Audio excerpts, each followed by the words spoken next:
This is for the sled dogs in the trenches. Real hockey parents, real stories. The good and the gong show. No filters, no sugarcoating, no politics. Just straight hockey talk and the best guests around the barn. Welcome to the Crazy Hockey Dads podcast. All right, boys, grind them corners, chirp responsibly, and bring that savage fire.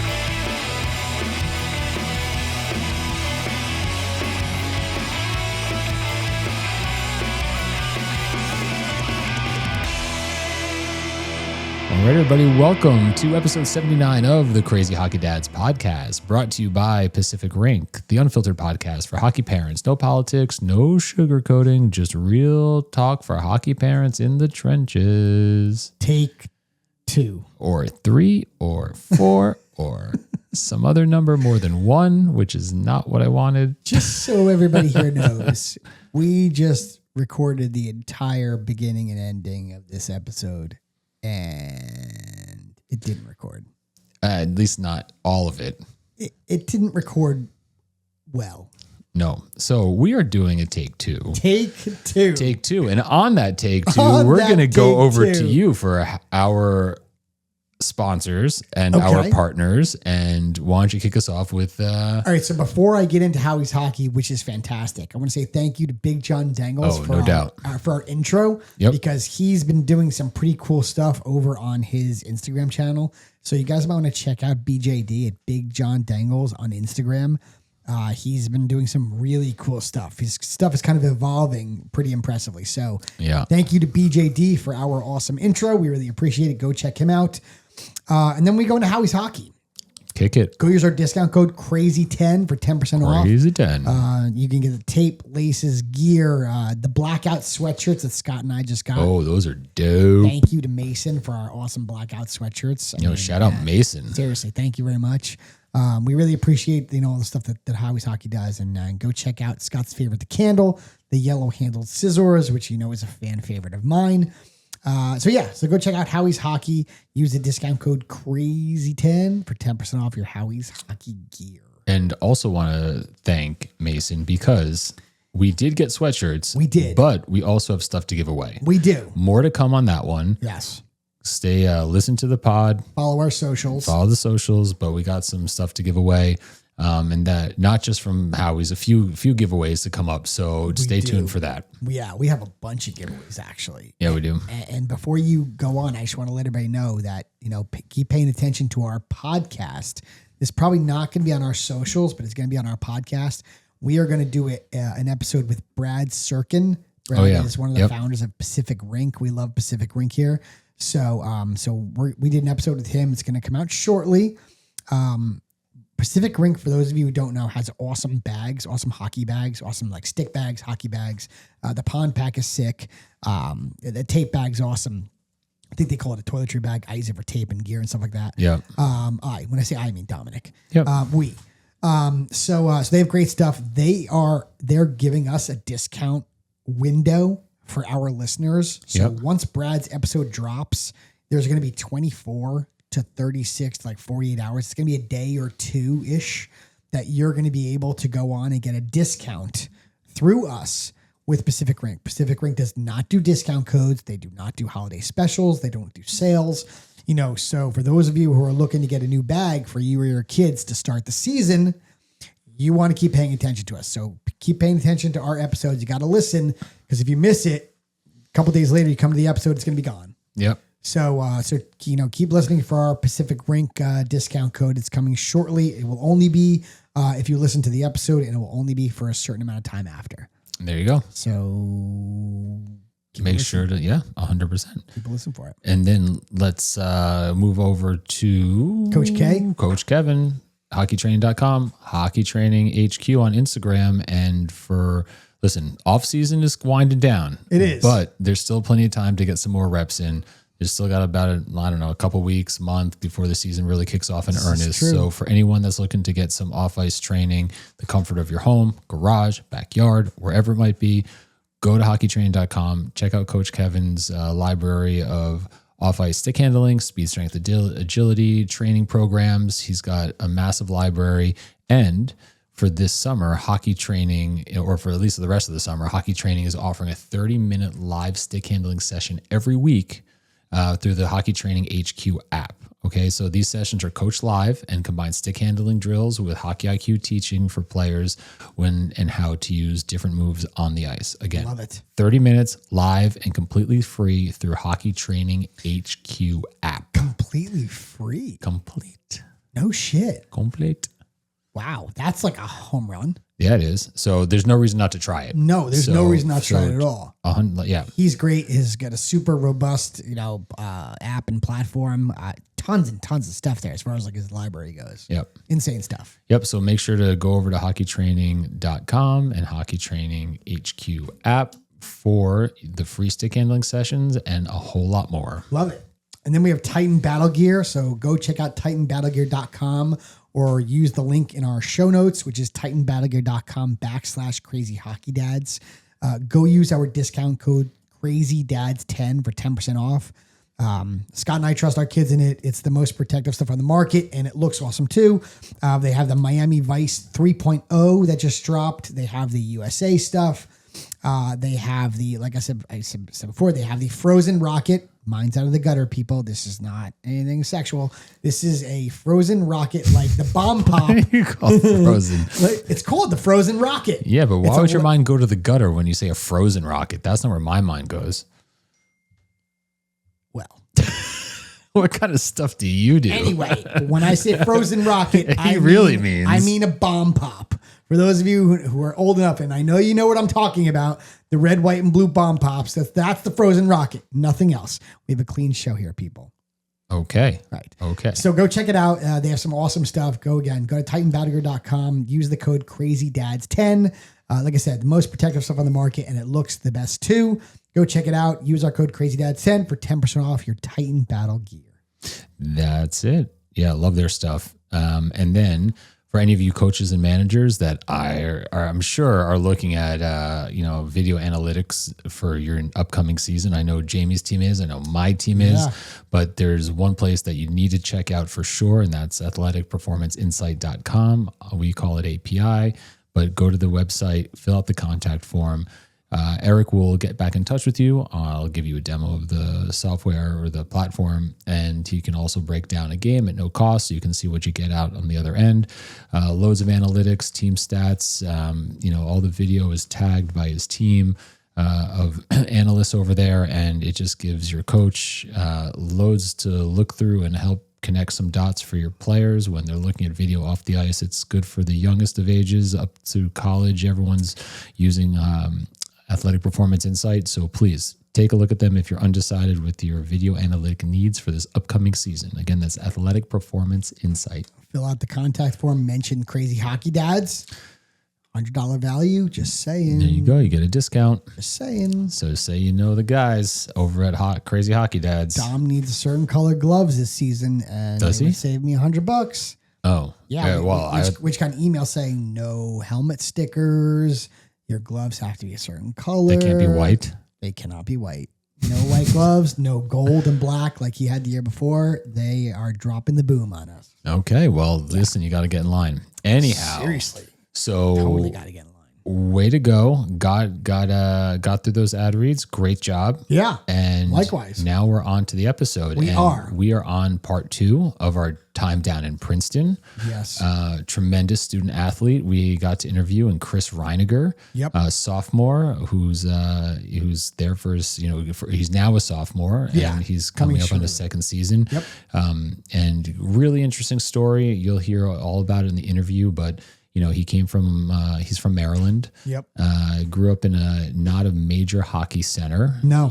So he was sacrificing a lot along the way at the younger ages, and he stuck with it despite questions, whether or not he was missing too much, but he has a passion and a love for the game and kept up with it, and then went on to South Kent, and then he went to the USHL, played for the Chicago Steel. Chicago Steel, yeah. Yeah, like high level hockey. Yeah, very. I mean, and now he's over at Princeton, high academic kid. Yes. Good character guy. Yeah. Great character. He was fortunate enough. And like, as Jamie likes to say, drew the shortest straw because he was Dominic and Otto's counselor during their time at Princeton. So we had an opportunity to talk with him and great guy. He was great. Yeah. I'm not sure how he got that duty of being the counselor of our kids. Not sure how that happened. You said duty. I'm sure he was. Jesus Christ. I'm watching Beavis and Butthead. No, you know what that made me think of? Right? Tell me that's not Beavis and Butthead. No, it's totally Beavis and Butthead. But I need TV for my mom.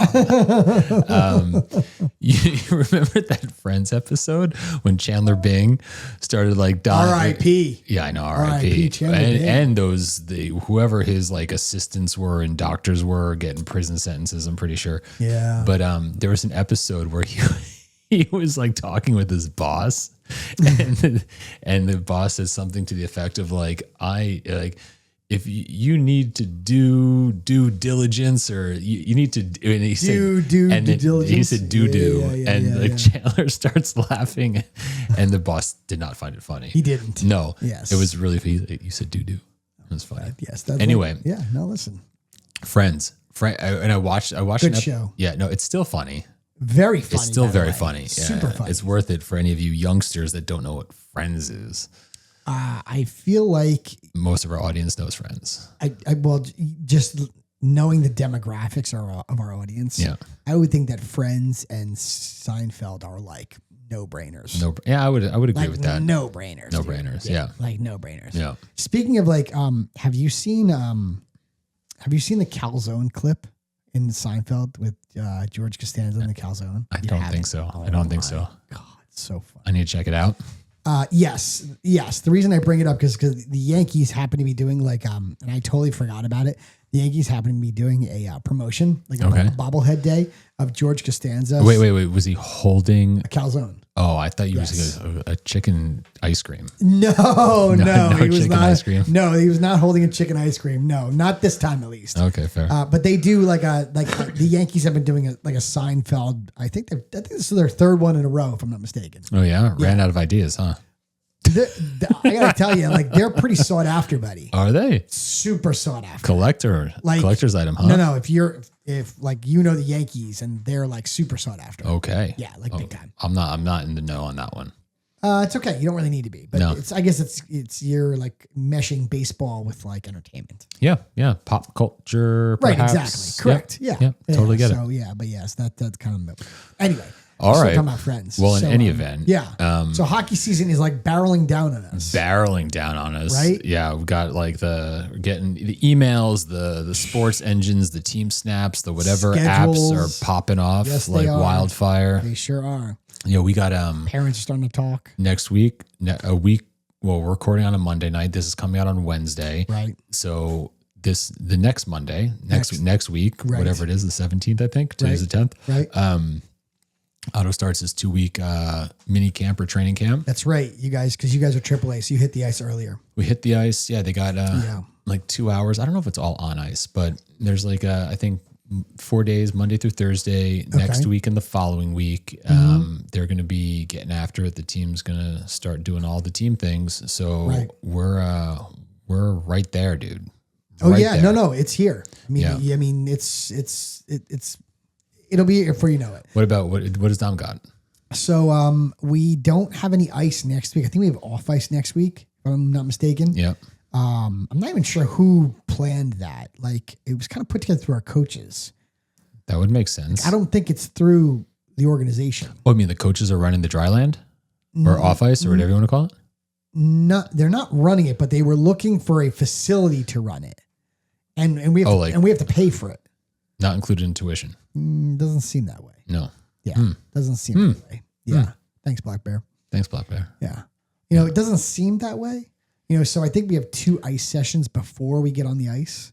Like for like a showcase, I mean. Yeah. Like I'm pretty sure next week is off ice. Okay.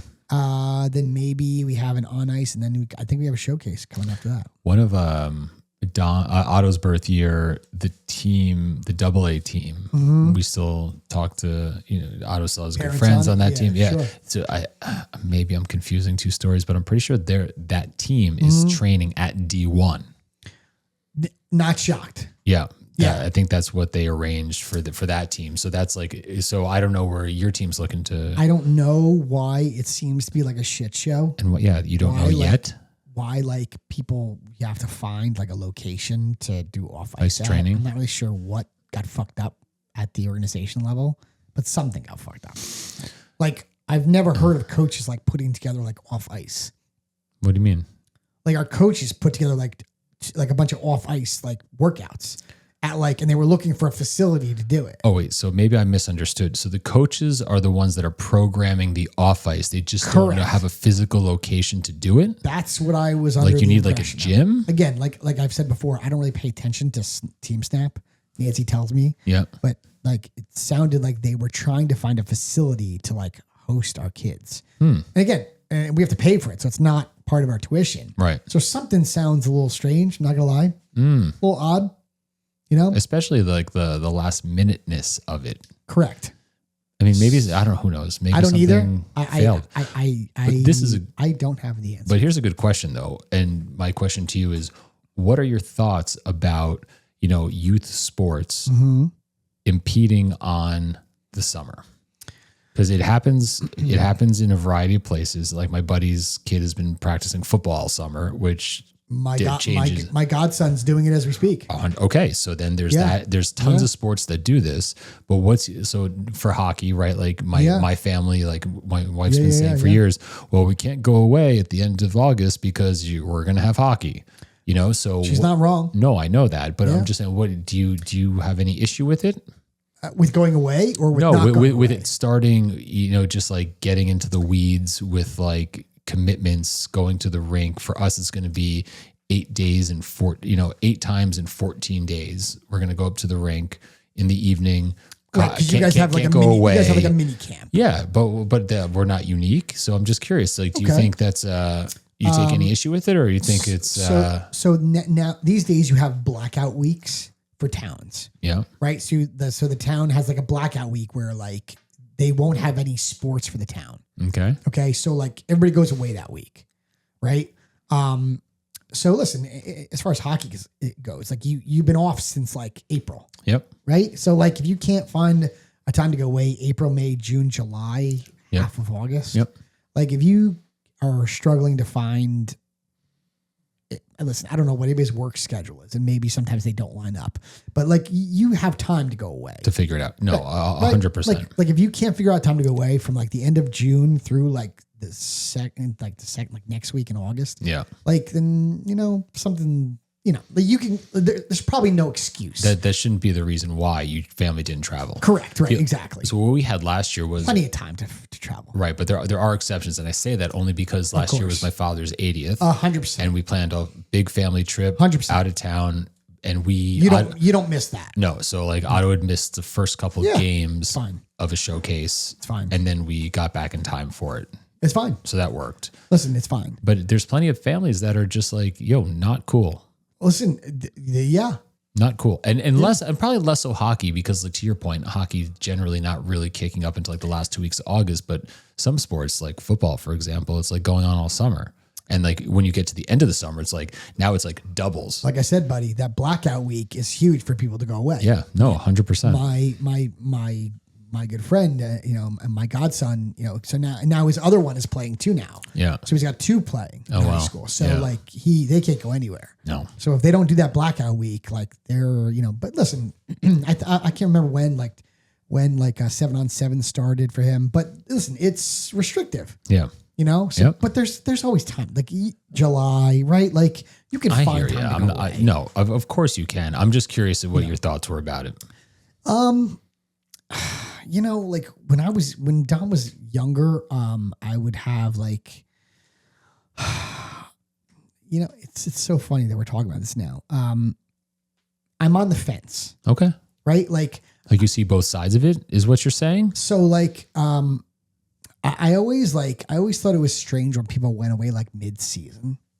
Mm-hmm. You know what I mean? Like that I always thought was odd. Right. Like they're not going to be around for a weekend because they're on a family vacation. Right. Like, so you're obviously making a commitment, but listen, if it's an 80th birthday, like something with your dad or a wedding or something like that, like you can't not go to that. Well, so, right. So we had gotten an invitation to go away at the end of the summer, and, Orly was like, we can't, blah, blah, blah. And then she's just for like a regular vacation, or was just, it like local, like just like someone's beach house. Okay. And then they were like, oh, well, like if you can't go, like you can go anytime, in the fall or whenever, because you can go to this kind of place year round. And Orly's like, yeah, no. She's like, that's not a thing. And then so she turns around, she's like, this is a little annoying. And I get it. She's like, we have an opportunity to like, spend family time at like a really, a nice place, like on the beach. And we can't because of sports. Yeah, it's true. And it was like, well, listen, that's we signed up for it. We knew what we were getting. Commitment. Honor it. But all I'm saying is that like with youth sports in particular, we talk often about how like things are now like, 12 months out of the year. Like like anything else. Anyway, I just not that I'm complaining, because I'm not. I'm just wanted to kick that up because it's about that time where people are starting to get back into it, and these are conversations that have come up. Listen, we had a kid who missed a lot of time a couple of years ago. He missed a lot of time because he was playing another sport, right?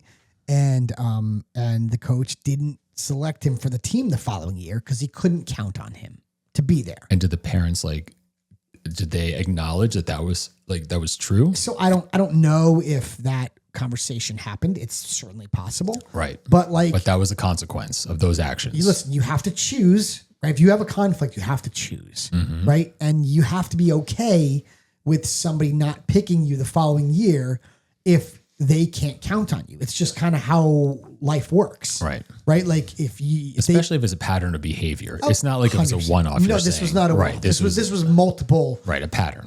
We were going away to like Buffalo in a tournament, and they missed. Like, listen, and that's okay. It's fine that you guys missed. So, but I understood where the coach is coming from in not selecting that kid the following year because you couldn't count on him. Right. And he was a defenseman, and it's hard to set up like, it's hard, especially if you're trying to like win and develop and that type of stuff. Like, it's hard when you can't, and you're going in with less defensemen now. Listen, that's hard. So like to that point, it's not like we had extra defensemen to throw around. No. So like, there's a consequence to it. And you as the parent need to be okay with that decision because you weren't kind of maybe all in like some other families. Well, listen, we don't know what or at least I don't, but I think not more to the point, but it's about communication, right? So it's like, as a parent, like if that's a situation that, your family has where you have a lot of travel commitments, like you should voice that early on. And if you don't voice it, like you're clearly not communicating, you're not managing the coach's expectations. Yeah. Yes. Even if it was voiced, and that's okay, the coach still has a right to be like, hey, listen, like this didn't work for me. Right. Right. No, I agree with that. And that's okay. That is okay. Like, and that parent has to be okay with that because, you weren't there the whole time when everybody else was. Right. You know what I mean? So as a parent, you have to be okay with the decision. Right. But my hope would be that before it came to that decision, that there was communication and that I don't know. Right. That's high level stuff that I was not privy to. Yeah, I totally understand that. Yeah. I'm just way above my pay grade. I'm just suggesting that communicating and making sure people's met, not only the coaches, but then the vice versa, like expectations need to be met. So if this family, let's just say they were highly communicative, told the coach never had a problem with it. Let's just say I'm making that up. But then at the end of the season, their kid doesn't make the team. And now they find out he didn't get picked because how much time he missed. Well, as a parent, I'd be like, well, you could have given me an opportunity to like, or I do something differently because now my kid's paying a price for my decisions.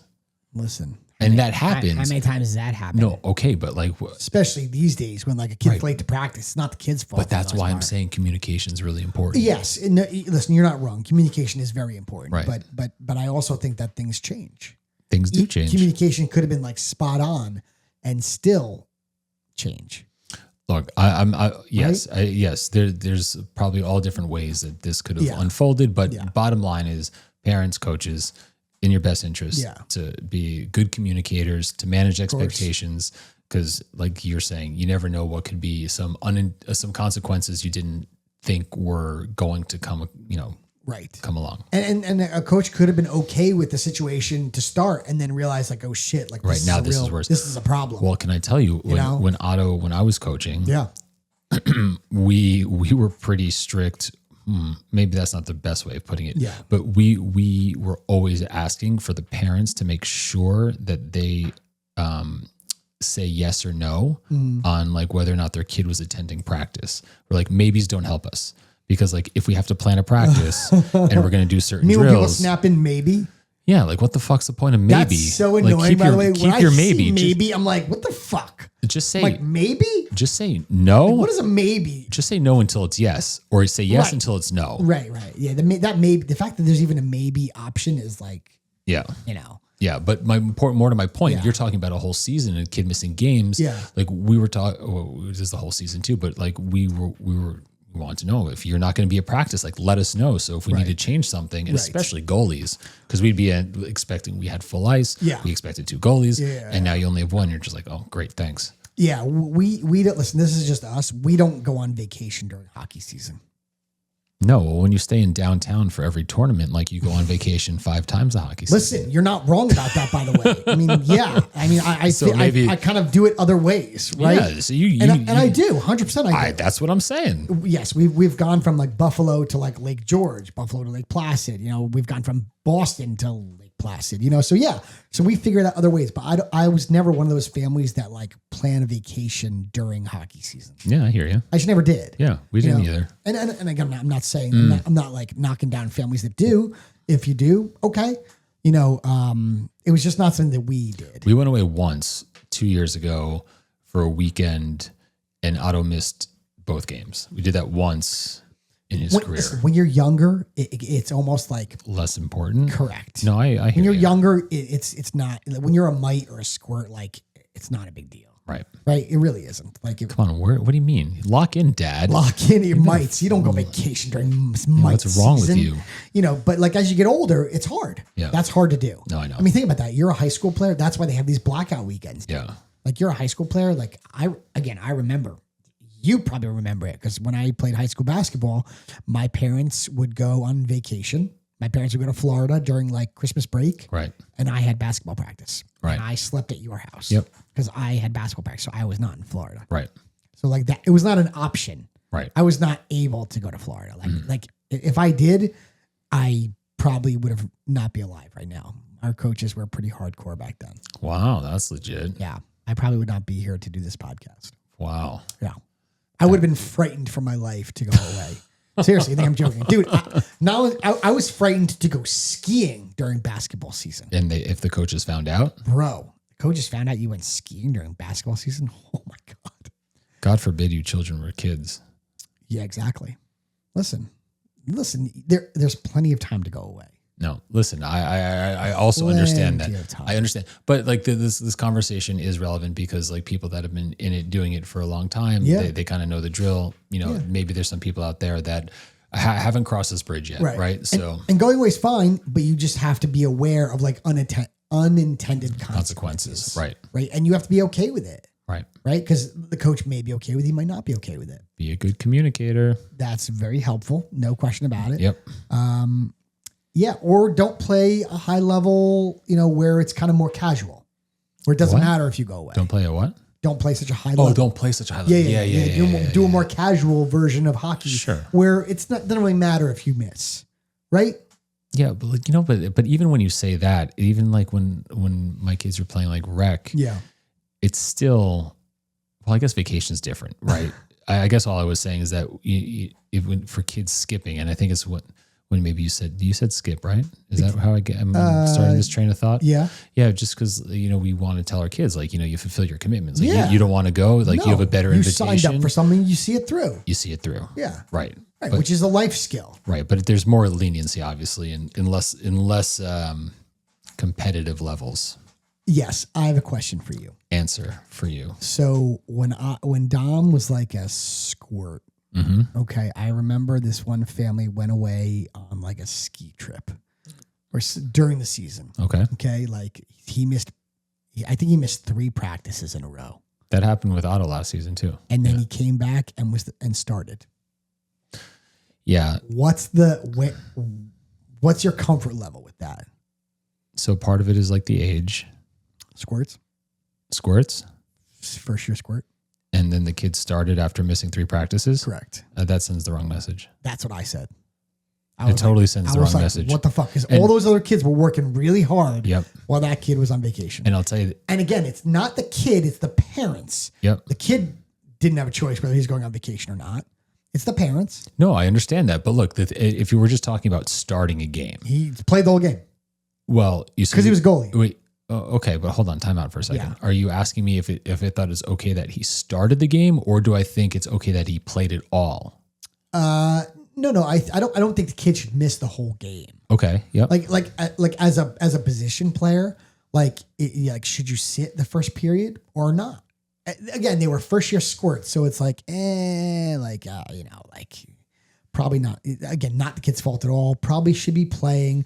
But doesn't that send the wrong message to like the other kids who are there practicing for the other 3 hours? And listen, I also think, yes, in my opinion, yes. And I also think that starting a game at the young ages, like typically you don't have a first line. He was a goalie though. He played the whole game. Okay, so fine. And there was a second goalie? Yes, there was. Okay, so that's like unique because there was a second goalie. Yes. Because if this is the first game of 2 games over the weekend, that first game maybe is the team, the competition was better suited for that goalie as opposed to the other goalie. Like like goalie's a little bit different. I still don't think it sends the right message. I'm making excuses for the coach in this one. Yeah. But no, ultimately I think, look, if you're going to miss a whole bunch of practice, you don't need to start. Like, and I think, and yeah. I think that's okay. And I don't even think the kid, would the kid really care if he played the second half of that game or played the second game of the weekend? Like, I don't even think like letting that kid start is I'd be so curious to hear like other parents' opinions on this. I'd be so curious to hear because I see it from like both sides of the coin. Like as you get older, that kid probably should sit for a little bit, right? But when you're older, it's also more serious, and like you're probably not taking that time off. Listen, this was AAA hockey at the time, right? Again, but it was squirt minor. It was first year squirt. Like the bot. So the kids were like 9. Yeah, so I don't even know that. I don't even. It would probably. How do you sit a 9-year-old? It's probably lost. It's probably also lost on the kids. If anything, the optics is going to be like noticed by the parents. I think that's true. Like, the kids probably didn't give a shit. Johnny was away for a week and he gets to start, and my kid's not starting. The kids probably didn't give a shit at all. The kids probably didn't give a shit. And as a coach, knowing that the optics might not look the best, even though I maybe like me as a parent like wouldn't give 2 shits. Yeah. But like, if anything, like just don't start the kid. Like you probably don't need to. Yeah. And by starting him, you're only setting yourself up for a potential confrontation. As the coach, the coach, just don't start the kid. If he's a skater, it's a very sticky situation, especially for a first year squirt. If he's a skater, you start a different line. Right. If he's the goalie, play the second game or the second half of that game. I was going to say, maybe you put him in like halfway through the second period. Anyway, I feel like we're kind of beating a dead horse. Yeah. Because I got to tell you, I see it from both sides of the coin. At the time, I was like, what the fuck? Why is this kid playing? Like, why is he starting? Like, all these kids, I thought it sent the wrong message too. But then I'm like, first year squirt, like, but how do you like put it? But not starting, is that really a penalty? Is that really like a big consequence? For a player, no. For a goalie, it's different. Okay, but even still, like when you have 2 goalies at the young ages, they're not playing. You don't have a true first and second. I got to tell you, you know what I mean? I got to tell you, I have yet to be on a team where people split halfway through games. What are you talking? Really? Never. I've yet to be on a hockey team where people split halfway. Oh, that's really interesting. I've yet to be on one. Really? Yeah. You always had like a doesn't happen. They always played full games. They always split. Yeah. What if there's only? I kind of like it. What if there was only one game on the weekend and it was away? They would definitely have. No, our kids. I'm pretty sure our kids did not split one game last year. The year before, we only had one goalie, so it didn't matter. When we were at the Rockets, I don't ever remember them splitting. The year before that, we only had one goalie, so it wasn't an issue. And then you go back to when we were like squirts, second year squirt. Yeah, no. One goal. Yeah, no. I've never been on a team that's split. Like hey, Johnny, you take half game and Billy's going to come in for the other half. I've never been on a team that's done that. Otto's always had 2 goalies. Yeah, I see it all the time, but it's never, I've never been on a team. Yeah. I will, even last year, I didn't understand why they took the splitting approach. Mm-hmm. Because like certainly as like, because if you're the second, no matter if, so 2 things. One, if your team's winning and you put in a cold goalie and then they lose it, that sucks. All right. So, but then, but then if you're losing and then you put in the goalie, right? Like, okay, so it depends how badly you're losing. I see what you're saying. But like if it's a 1-goal game, I'm just saying it puts a lot of pressure on the kid coming into the game in certain situations with no warm up, and there's no warm up. Yeah. And I just, part of me, like, I just don't even think that's really fair. I agree with you. The second kid always coming in, I always thought, unless you're but again, here we go with, like if a kid's having a bad game and the coach just pulls him. Okay. That's a different story. Right. Then you're like, sometimes you might be counting down the seconds until it's time to switch goalies. Right. Again, like if I've never been part of that. So I've never had to have that feeling, right? Because I've never had that. Yeah. Listen, so, and I got to tell you, now that I'm thinking about it, I've been on very few teams where goalies got yanked. Yeah, I think we like a handful, dude. Handful, like a real handful. Very few. Yeah, I agree with that. I could probably count them on one hand, and I don't need all 5 fingers. Right. You know what I mean? Yeah, it's an interesting question to bring up. It is, isn't it? Yeah. As the season is kind of drawing near, I'm sure parents parents. I'm sure parents are going to be confronted with this shit. I do think that the age of the kids definitely makes a difference. It definitely makes a difference, right? Like, for sure. Again, as the kids get older, I think that they should be around and put in the same time as the rest of their teammates, as long as they're not sick, right? Or like, I don't know. Or injured. Yeah. Or have like an engagement that they can't miss. Right. Right. And again, it also matters the level they're playing. Yep. Right. Like, a AAA team is not going to be handled the same way as like a split season bantam team whose guys are playing high school. Right. So the season goes from like August to like October, whatever it is, right? So I think that's going to play a part in how the coach handles stuff. Yeah, I don't know, man. I don't know. Yeah, it depends. My answer is it depends. It depends. Yeah, but anyhow. Yeah. Moving on. Our interview today has never had to deal with, because he's not a goalie. Yes. He is a defenseman, like Scott said, from the University of Princeton. Again, I don't know how he drew the short straw of having our children as the kids that he was being the counselor of. Mm-hmm. But thank you to Chris for putting up with our children for the week. Putting up with us for putting up with us when he talked to us. And thank you to Princeton and Coach Sire, the whole coaching staff. Was great. All the counselors were fantastic. They run a phenomenal camp. Like you and I have said. Yeah, Otto's like counting down the days to go next year. So good. What was it? PrincetonSportsCamps.com. Yeah, the link is in the show notes. Right, go check it out. It was run so.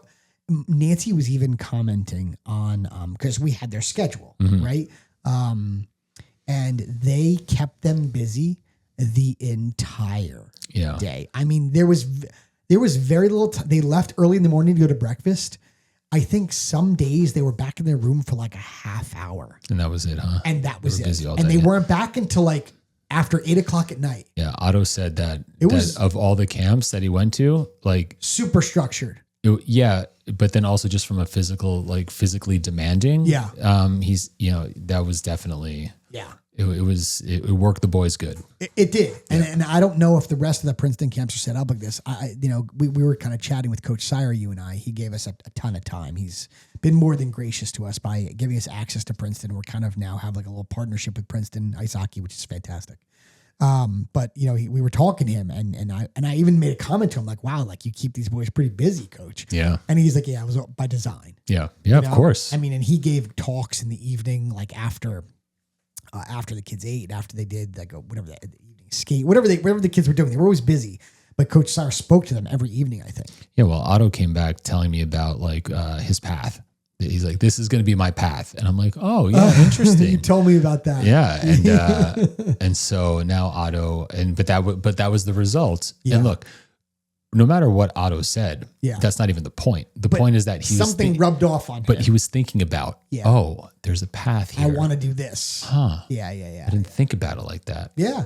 Listen, I think that they did listen, I was part of this ice hockey camp like when Dom was 8, right? And he didn't sleep there because he was too young at the time. But I was very impressed with how they put this. Yeah, no, it was well done. It was more than well done. Yeah.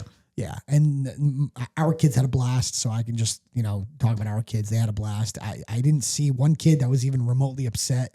I mean, they all had huge smiles on their face the entire time. Like I said, the coaches, the Princeton ice hockey coaches did a phenomenal job. The counselors were all awesome. They really know how to run a camp over there. Yeah, no, it was good. Yeah, it was impressive. You guys should check it out. Check-in was a little dicey at first. Well, because you got there super late.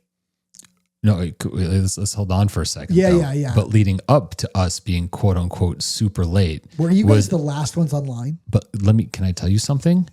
we followed the last email that we got. Don't. Was that the one that came at 6 a.m. that morning? All right, so that was a little questionable. So what do you mean? I got there. What time did you get there? I don't even remember. But the point is that like the email went out. Yeah. We kind of followed that. Clearly there was a lot of other people that were there before us because we were one of the last people online. And then we went to the room and there was like that dad had like the dad grabbed dad dumped his stuff in Otto's room and then we had to go back and forth. Yeah, but there's always some logistical stuff, but I must say they handled it very well. Yeah. So even you're gonna have hiccups with anything, right? No, of course. Yeah, I'm just all I'm saying is that not everything is perfect, but we got through it and it was all good. Yes, and of course it winds up happening to us, right? Like I'm sure they were like, God damn it, like oh yeah. But it was fine, and the kids and Dominic and Otto, wound up being in a room together, which was a pretty sick room. It had like a fireplace and their own bathroom. Yeah, you mentioned that. I mean, it was good. It was awesome. Yeah, it was the dorms are beyond cool. I mean, super old. If you like architecture and history, that campus is ridiculous. Yes. So you guys should go check out the Princeton ice hockey camps next year, the summer camps, because like I said, especially ice hockey, I can't speak for anything else, but Coach Sire has that thing super dialed in. Yeah. Yeah. He does not mess around. Nope. Yeah. No, he talks, you listen. Yeah, oh my God. Yes. Yeah. Yeah. It was awesome. Yeah. And thank you to Chris, our student athlete who came on with us. He was, I'm expecting big things from him. Oh yeah. Pressure's on Chris. Yeah. Not only as a hockey player, but as like what he does after Princeton. Oh, well, he's got some time before that, but yeah. He does. Only a sophomore. We're going to keep tabs on him. Yes. Number 33. 33. Let's go. Yeah. Big things, number 33. Yeah. Yeah. So it was fun. It was a fun interview. I hope you guys enjoy it because we had a lot of fun talking to him. Yeah. All right. Let's kick it over to him. Sounds good, buddy. All right. Here we go. All right, everyone. We're here with our next interview at Princeton University. We got Chris Reiniger, sophomore here. And Chris, thank you so much for joining us. I know you're taking time out of the summer camp day and your responsibilities there, but dude, thanks for joining us. Yeah, of course. Thanks for having me. Yeah, 100%. So if you could just share a little bit about where you're from, what position you play, so the audience gets to know a little bit about who you are. Yeah, I'm from Maryland. Originally, I live now in Jersey, about an hour away from Princeton. So it's a nice short drive. I'm going into my sophomore year, like you said. Nice. Had a pretty sweet freshman year. The team was amazing, player-wise and people. It was amazing. I spent 2 years in Chicago for the Steel, another great experience. And then for 2 years before that, I was playing prep school at South Kent School. Wow. Sweet. Yep. So you've had I guess your journey to get to Princeton, you've played a lot of high end hockey. Was that always the case? When you go back to the beginning, right? Were you always playing tier 1? Yeah, in Maryland, tier 1 didn't really start until Pee Wee first year. So that's okay. Over 13 maybe. So yeah, I played double A, single A before then, but I actually started a little late. I started when I was 8 years old. So pretty late to the party, probably my second year. Okay. And then kind of every year after that, it was single A, and then the next year was double A. And then once triple A came out, I kind of went there and then spent 4 years at Team Maryland. So All right. Wow. So, we were just talking about this yesterday because we were just looking at players out on the ice, and we were just, I think the kids from the Colonials, but like maybe they were like little Caps pants. And then I was just saying, like, when I was a kid, I played in the AY and I played against the Caps. But like around us, like you have some teams from Delaware, but like the real mid-Atlantic, like, who are like the top teams there? Because we don't hear much, at least about the little Caps, and like it's like Delaware and then like the Canes. Yeah, no, even I was like probably a good hour from the rink growing up. So were you? Yeah, there's only Maryland's the only tier 1 team in Maryland. Yeah. Wow. Some guys would travel out there, but yeah, there's not much going on. Yeah, the Colonials were always really good for my when you were young. Yeah, okay, really good. Had a pretty stacked team, but yeah, there's not much going on. There's a good amount of travel if you want to. Interesting. That must be the reason why. Yeah. Think about it. There's like even on the tier 2, there's like the Delaware Ducks. There's like Montgomery, which is in Blue Devils. Yeah. The Blue Devils. Right. And there's not a whole. And then there's the Junior Canes, which are no, I just find that so interesting. It kind of like hockey kind of falls off a cliff a little bit when you start going south out of Jersey. It kind of gets a little sparse, which is shocking actually. We had theories about this. We would talk about it, how it's like, in terms of like where geographically people are living, and like as further you get north, it's colder more often, so you have more of like the better athletes, right, like are going to end up playing hockey because it's more a part of the fabric of those outdoor rink when it freezes. Right. And as you get further south, like if your top athletes are gravitating probably to sports that are not indoors on ice because of the weather, right? Like that makes sense. But I just always thought like, of course my phone's yeah, that's like the first time. But I always thought like, it's always my phone. It's always his phone. Like with Ovechkin down in that area, like I kind of feel like how could they not have leveraged that more? Yeah, you'd think so. I mean, there's a lot of street hockey going on. I know that. Yeah. Just in my neighborhoods and my friends. At growing up, we were big on street hockey. When you were right. Yeah. So all right, so you went to South Kent, and then tell us how you kind of came about Princeton, how that process kind of. Yeah, so I had who was recruiting you from here? Because we've talked to just about everyone here, minus one person. So I'm just curious how that process. Tommy Davis was my main recruiter. I absolutely loved him. Just such an awesome guy. I mean, I was talking to Shane. I know you guys talked to him before. He's pretty big into it as well, but. Yeah, Tommy was the guy. We were chatting all the time. He was coming to a lot of the games. It was sweet. He was awesome. Nice. But yeah, the route to get here, I think my 15U year, which was my first year at South Kent, it was a solid year. Nothing crazy numbers wise. But like going there though, that decision to go play prep school, like was that a difficult decision? Were you like deciding between other things? Like how'd you even land on that? Yeah, I think it was kind of always known if you kind of want to go as far as you can in hockey. I think I was going to have to get out of Maryland and kind of get to a more of like a hockey focused place, because like the freshman year school I went to, my freshman year was called DeMatha, great school. Both my brothers graduated from there. It's awesome place, but yeah, it was just like Maryland high school hockey, and it was all right. And I think I was kind of done traveling well over an hour, not really seeing my buddies a lot. It was kind of getting hard. Right. To just be only hockey when I was a young kid. So I think I knew I wanted to go to a place where it was like I could sleep here and be at the rink in a 5-minute walk. Walk there is nothing. And be with my buddies 24/7 like that. So yeah, it was a hard decision to get up and leave all my like childhood close friends. But I think I knew it was necessary, and I knew it was going to be really good for me. So let me ask you that, because when I was younger, and I talk about this often, like there was less rinks, there was less teams. I didn't come from a neighborhood that played a lot of like hockey. I was the only one playing club hockey at that I was like, let alone my friend group, like, the entire grade, if not multiple grades. So I always said like I'd made a junior B team in Jersey, and then I didn't end up like playing that season because at that point I would just had felt like I'd missed out on a lot socially. And it was at the point where I was like thinking about where I'm going to college, and, maybe could I have played D3 somewhere? Yes. But like, I also didn't want to go to a school in the middle of nowhere in my mind at that point to play like D3 hockey. Right. And so I made the decision just to kind of like, just focus on like my next steps, like either academically, socially. But for you, I see, there you go. That's your phone, buddy. Right. But like, so I felt like I was kind of alone. If I had more people around me that were like-minded into the game, that it would have been easier for me to like kind of stick to it. Yeah. But like, what was it about the game or about like you yourself as a person that like kept you on the path of hockey when it sounds like someone else? Like if I was in your shoes, like, I'm hanging up the skates, but you decided to stick with it. Yeah, I mean, like I was saying, in maybe 7th grade, stuff like that, having practice Monday, Tuesday, Wednesday, Thursday, and then being on the road probably all weekend. Like, I was missing my school friends for sure. Hearing them all hang out, stuff like that. Like, You miss everything. it got really hard for sure. Like, there was probably times where I was having talks with my mom on the ride to the rink, saying like, I don't know if I want to do this, like stuff like that. But once you hop on the ice, you kind of just forget about everything, and it feels amazing. Like, it's just the love of the game. I don't know where it comes from or who's giving it to me, but neither my parents played or anything like that. But it's just, you step on the ice, you forget about everything. It feels so good. And I think I knew I wanted to go to a spot like that where you said like-minded people, where hockey was, I felt right to them, and it just keeps you determined, stuff like that. So I think I knew I needed a change, or else I don't know if I would have kept able to keep sticking on with it, because missing out all my friends and going, just hanging out with the boys, doing stuff like that. Because even with my friends on Team Maryland, everybody lived an hour away from each other. So we're coming from different spots and stuff like that. So it wasn't like I was really hanging out with them too much either. We were just on the ice, and then I'd go back home and get ready for school the next day. So it's like, I think, once you're with those guys that have the same kind of mindset and the same drive that you do, it makes it a lot easier, and it keeps you motivated for sure. Makes sense. See, that's a very good point, by the way, because let's just think about it. Like, so Dominic, he was playing for the Rockets.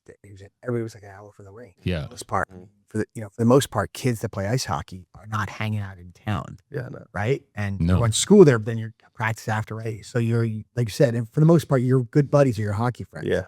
Right. Which is a really good point. I mean, think about that. I mean, most hockey players, their friends don't live in their town. Right. Right. They're an hour away, 45 minutes away, a half hour away.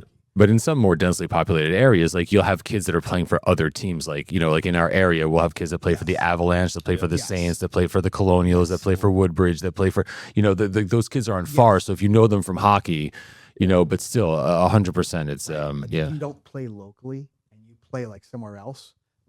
Inside is Connor. Is that Connor? Yeah, Is Connor? Yeah. If you He saw the lights, wanted some. Yeah. I mean, but if you don't play locally, like, your buddies are not around. Yeah, no. I mean, that's hard. I mean, hockey players have to sacrifice. A lot, yeah. Like you said, you're on the road for the most part every weekend. If you're playing like high-end AAA, you guys are on showcases. Yep. That's a very good point. I didn't even think about that until you said it. Yeah. It's hard for kids to keep close friends that are local. 100%. That was like I think that was my biggest issue, and with, staying with it. Yeah. But so let me ask you this. So you played junior and you went to prep school, right? So there are people that just play prep and then go to college, and some that, just play, junior. Yeah. What, from seeing both sides of that coin, how would you kind of like, explain that experience in terms of like preparation, right? Like, was boarding school like a big transition from where you came from? Did it make the jump to junior easier? Like, how did that play out for you? Yeah, honestly, well, I'd say they're actually pretty different. Like, structurally wise, like boarding school, you have a pretty strict schedule. Like, you're waking up 7:30, going to breakfast, like with the team, maybe getting on the ice, then going to class. Like, kind of have everything just completely planned out for you. And I think that's really good. It definitely gets you prepared for college and the rest of your life. Just structurally wise, just being a little more like, get you more focused, get you more dialed in on what you really need to do. And then kind of juniors there's a lot more freedom. There's you be at the rink from maybe 9 o'clock till 1 p.m. and then they kind of just send you off and let you do whatever you want. Go, boys. It's a lot more freedom, but I think both experiences are really good just to get you more of like, I don't even know the word, but they both like get you more prepared for whatever's coming next. Because if you have all this free time and you're just kind of effing off and doing whatever you want, like probably it's not going to help you. And then same thing at school, giving you that structure kind of teaches you how it feels to have a structure and how it feels. Right. So you could kind of like just replicate that on your own. Like, you knew the drill, you knew a routine, you could fall back on that if you're like, what the hell do I do with myself now, type of thing. Right. That's really interesting. But how about the level of play, in terms of like junior versus, what was a bigger step up, probably going from youth hockey to prep school, or going from prep school to junior? Ooh, I think my prep school, we were still playing like AAA teams. It wasn't like we were in the prep league. We were still like a youth team. So we were still playing like the Little Caesars, So it was like the same competition, but just obviously at a little higher level. Mm-hmm. The jump to juniors was definitely super hard just because there's guys that are 4 years older than you. Sure. Absolutely. Yeah. Huge and way bigger than you and stronger. So that was definitely a big adjustment. But yeah, you just have to pick up on it quick and learn the new kind of style of play. And Yeah. you can get the coaches definitely help a lot too, kind of giving you advice and kind of teaching you how to absorb everything and learn and stuff like that. But yeah, I think probably my jump to juniors was definitely hard. Yeah. The jump to college is another thing. That's another Yeah. Well, so super hard one. So I want to hear about that, but we want to hear about it. When you say hard, like, so like for you, like everyone's gonna have different hard parts, like, right? Like yours maybe was, someone could be like hockey IQ, right? Like someone else could just be like the overall speed. Like what was it for you that was the hard part? Yeah, size. Yeah, being a smaller guy. Okay. Obviously, and being a defenseman, you get a puck chipped in, and a junior's like, And they're coming hard. they're coming hard. Yeah, they Shoulder structured check. like 2-2-1 or 2-1-2. Like Oh no, hard. you got two on you. You got to learn how that works. But yeah, definitely, I think my speed and my skating was always my strong suit in. Yeah. So I kind of just had to learn how to kind of maneuver and get out of the way, or if I needed to just absorb a hit, just learn how to take it. But yeah, I think that the size and the strength of the guys was pretty big jump for me. Right. And then, and then and then the jump to college. Yeah, it's just another beast. These guys, they're grown. They're They're filthy. They're 220. They're huge. Yeah. And they're also every single guy in this league and in college is just a great skater, great passer, great hitter, just Right. great at everything. So it's just another step. But you kind of get prepared seeing it in juniors because these guys, they're also really good. Most of them are committed to a Division I school already, so they're you're going to see them for the next probably 5 years of your career too. So it's like you just got to prepare for it and see how hard it is, and then you just keep every year just getting a little better. Yeah. Well, was this always the place you wanted to go, or was there like another school you wanted to go to? Like decision, and how'd that process work out? Yeah, honestly, I never had like a dream school. Okay. And then once kind of my 16U year started, I had a pretty good year. Kind of got schools reaching out to me. It was like Must have been exciting. Super exciting. I'm sure. Unreal. Kind of you go out and visit some squares and you're just like, wow. Where'd you visit? Michigan State was the first school I visited, and then Merrimack, Yale. Maybe a few other schools, but I think once the Ivy League started reaching out, I think that was a pretty easy decision for me. Right. Just my parents, everybody, just you fall back on a degree like that. You're not going to keep playing hockey forever. So it's just such a great opportunity. So once that kind of happened, it was sets you up for the rest of your life. Yeah, no brainer. So that you bring up a few things that are super interesting. My first question was in terms of like your academics and getting into a school like this. We all know that like it's there's a high bar. Is that something along like your academic journey that you always had in the back of your mind? Like I need to keep up grades to keep my doors open hockey wise, or were you just like an academic kid? Like you just were, you schooled whatever, you just did well in school. Yeah, kind of just got lucky. I always found school to be like easy, not too hard. It was I found if you just focus and listen to the teacher and did your work, turn your homework in on time, you're gonna get A's. You're gonna get passed. But yeah, probably once I got to South Ken and kind of started realizing that hockey and like D1 hockey could be a thing.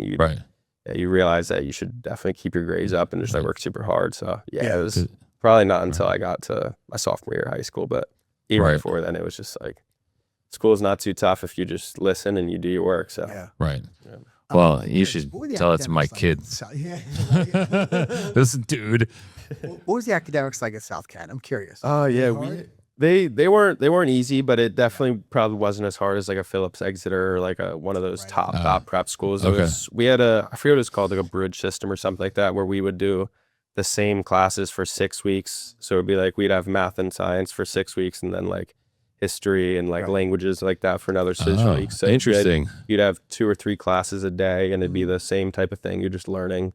So it's not like you have to balance a bunch of like math, history, science. Did you like that? Honestly, yeah, I loved it. It was like you could really just focus on one thing. You had maybe 2 things of homework each night, but you could really just hone in on whatever you were learning about, and then obviously. Oh, I never heard of that before. Yeah, that's cool. Yeah, no, I really enjoyed the schooling at South Camp. Yeah, that's sick. That is. That's impressive. And so, like, I'm just curious, what's the plan after college? I mean, obviously, I'd love to play pro hockey for at least a few years, and both my brothers are now in like the workforce, and they say it's tough. They're like, Dude, keep playing. Keep playing. Were they hockey players too or no? Yeah, they both played ACHA at University of Alabama. Oh, they did? No, Okay. juniors or anything like that. Dude, I hear we've talked about ACH. Oh yeah, it's Yeah. going. That place is nuts. It's awesome. Yeah. Now they don't have one for. There's like 6,000 people that watch it every They night. pack it, and it's off campus. It's like good 30, is 40 it? minute drive. No They shit. Still pack it. That's crazy. sick. Yeah. I thought it was on campus. No rink on campus, and they still Wow. crazy amount of fans. It's awesome. I have a feeling we've talked about this before. I have a feeling that the SEC See, it's is gonna. They have to. Yeah. How could they Yeah. not? Yeah. Can you 100%. imagine them- It'd be insane. Oh, it We would wouldn't want to go there. I mean, it's like Right. It's like beautiful places, like 100%. awesome people, and it's Right. Weather. It'd be amazing. So they both played club at Yeah, Alabama. yeah. That's We awesome. didn't want to follow that path. No, I kind of wanted to go more of like the D1 route and Yeah. had to take it a little more serious. But they also like they just had the best times. Yeah. They said it was still super competitive as well. Yeah, Like, that's what we it's, heard. Yeah. These leagues are getting Better and better. really good. Yeah, each Yeah. year, especially with the new changes. Like, Yeah. I mean, even like D3's always been pretty good, but now D3's getting like top scorers in the null, and like they're getting Oh yeah. every league is just getting better and better with time. So it's like Yeah. these ACHA schools are good. It's Well, cool. you must, Always someplace to play.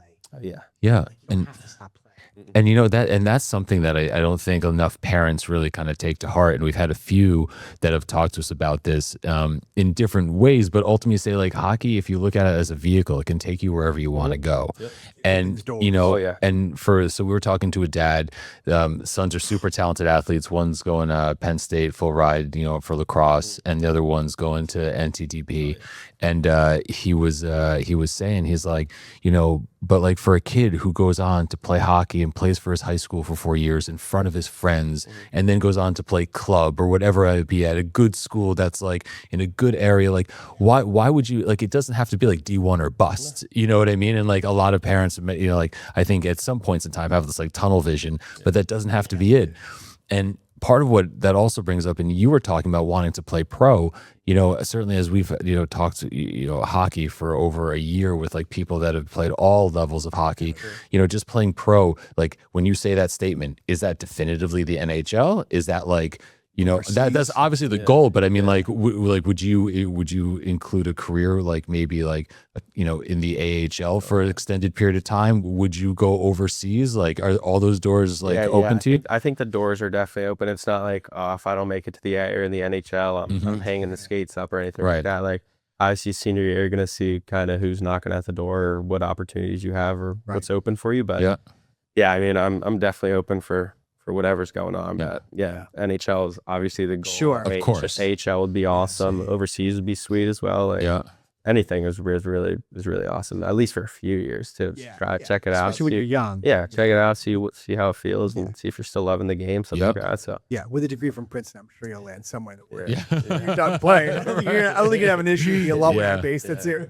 Which also is interesting because if you think about it, like for those that like love the game, if you're falling back on a degree like one from Princeton, you could probably, you know, you get a little more grace. Yes, like, I think you know. I think your buffer is a little longer than wider than normal, right? they also do like such a great job like networking us with guys that I'm sure. have been on the program, not been in the program, just getting us on Zoom with these guys, just telling us kind of how that stuff works. Yeah, we have a bunch of meetings with alumni and That's people that are from the hockey program that kind of tell us internships, do whatever we need. Like it's awesome. They take care of. Yeah. They take care of. Definitely. Which is really nice. Yeah, and I'm sure that's, look, I mean, that's true with a lot of, like, any school that's got a strong alumni program, but like, yeah, for sure. So, all right, so upcoming season, in terms of like the team, in terms of you personally, what's got you excited in terms about like what's coming up for the next year? Yeah, I mean, this past season we had was outstanding. One of the best I think they've had in a long time. So I think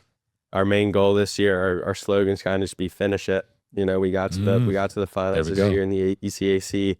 Such a great team. We had such great leaders. I think we're just trying to guard that culture and kind of bring back that same feeling we had going into every game. Like the confidence we had in that locker room going out every single time before the puck drop was like, no chance we're losing. We knew the boys were going to do everything we could for each other. And for Benny, like you play your heart out for him. You see how passionate he is. Like it's just, you literally do everything you can for him. So yeah, that's what we're going to try to do this year. And we lost 9 seniors, so it's going to be a big jump. But I think our returners and our guys coming in, we're well prepared, and I think it's going to be an awesome year. That's all. And have you had a chance to meet the incoming kids? Yeah. So I think 2 or 3 of them have come up like for their official visits, where they come out, hang out with us for a night, and I mean all of them. And then we also have this like pod system where it's like 2 or 3 returners and 2 of them, where it's like we're just texting and pretty much chatting all the guys. So it's like we're getting to know these guys pretty well before we even see faces on campus. But it seems like it's going to be a pretty good group. That's unreal. Yeah. Pretty sweet. So I know where we right. We've been on for like 24 minutes. You probably have. We've got some time. You guys are at lunch. Yeah. So okay, cool. Oh, nice. So I'm curious, what so all right, so talk a little bit about the camp here, the summer camp. You guys did last week too. Yeah, last week. That was more middle schoolers and maybe some 9th graders, but just pretty much strictly middle school. So this camp's kind of, so Dominic went to this camp when he was 7. Yeah. And then COVID hit and it kind of disappeared a lot. And then the rink was being renovated last year, right? So I know they didn't have it last year. So what's like the philosophy of the camp? Like what's the whole idea behind like the Princeton hockey? I mean, it's just obviously coaches are going to be watching you anyway, but I think just getting out with everybody else, with kids you never met before, and kind of making new friends and kind of just spreading the love of the game. I think that's probably the main goal. I think, when you meet new kids, you kind of have to get with them pretty close, because hockey is like the biggest team sport ever. You can't do it alone. So to be good out there with the kids you just met, you gotta be a good teamwork player. Like you gotta get to know them pretty quickly. You got to call for passes. You got to call their names. So I think it just teaches you how important it is to like meet new people and get close to them pretty quick, and how being a good person can bring them to you closer. So I think that's probably the main thing, just meeting new guys and getting close to them pretty quickly, and then showing how it shows out on the ice when you have a game on Wednesday and Thursday at the camp. Yeah, it's cool that not only the coaches out here, but a bunch of you players are out here too. Yeah, which is really good for the kids to see. I connect with, because if this is a dream for them, playing higher level hockey. I mean, it's awesome, to kind of pick your guys' brain. Yeah, they've been asking questions all week. So, like serious questions, like obviously. I mean, you're gonna get some questions. Of course. But no, you can tell when they kind of flip the switch and get to and they want to know something serious. Yeah, when you're interested as a kid and you kind of see. I mean, I remember it. It doesn't feel like it now that I'm here, but when I was a kid and I would see like a Division I player or something like that, their eyes are wide. I just like, oh my God, I think it was the coolest thing ever, and you just want to ask them, what it takes, or like what you did to get here. And I think it's pretty cool to be a role model for them a little bit. Absolutely. And the kids love it, by the way. Good. Yeah. So you're lucky enough to have both of our kids. Lucky. That's sweet. Not sure how you drew the short straw, but no, they're great. You got Dominator and the Blondie. We're still looking for Otto's Apple Watch. He told you that thing was gone. We actually had all of Team Peros out there looking for it. Did you? You think it was out in the field somewhere? Well, he showed, or I guess were you in Dom's phone or something, the screenshot of whatever the location of it. But I think that thing maybe it's like a 50 feet radius. So we gotta. Yeah, you guys you gotta get some more ground to cover. So you guys were like combing the field trying to follow it. It's like from space. It's like Spaceballs. You've seen Spaceballs? You have not seen Spaceballs? You're too young. That's all right. Oh, dude, that what are you like 20, 21, 22? That hurts my heart. Yeah. Oh, you're 20. Yeah. Oh, it hurts my heart. Because there's a scene. I'm old. So it's like a spoof on Star Wars. And it's funny. I was never a big Star Wars guy, but this was one of the. Yeah, me neither. So all right, so it's your job to now go watch this. By the way, because if you tell your coaches that you haven't seen Spaceballs. Yeah, it might be a mandatory team. That means really like a team building thing. Because you guys will die laughing. So there's a funny part in Spaceballs. I wonder if younger generations appreciate our movies, right? Like we should stop talking about this. I have a quick question. Do you know who Mel Brooks is? Okay, no. Honestly, maybe if I saw a picture, I'd probably recognize him. But fair, off the top of my head. Mel Brooks was like a comedy producer when we were kids, and he has some really some ridiculous. Funny, yeah.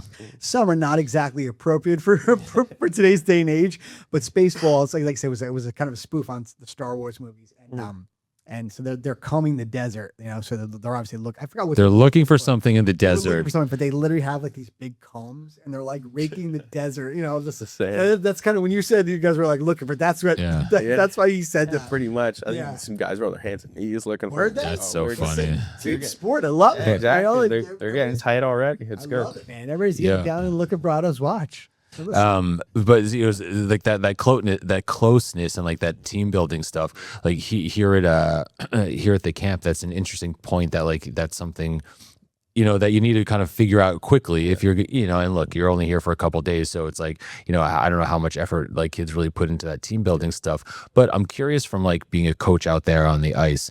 We talk often about what's what's maybe the purpose of summer camp or doing extra sessions in the summer or the spring.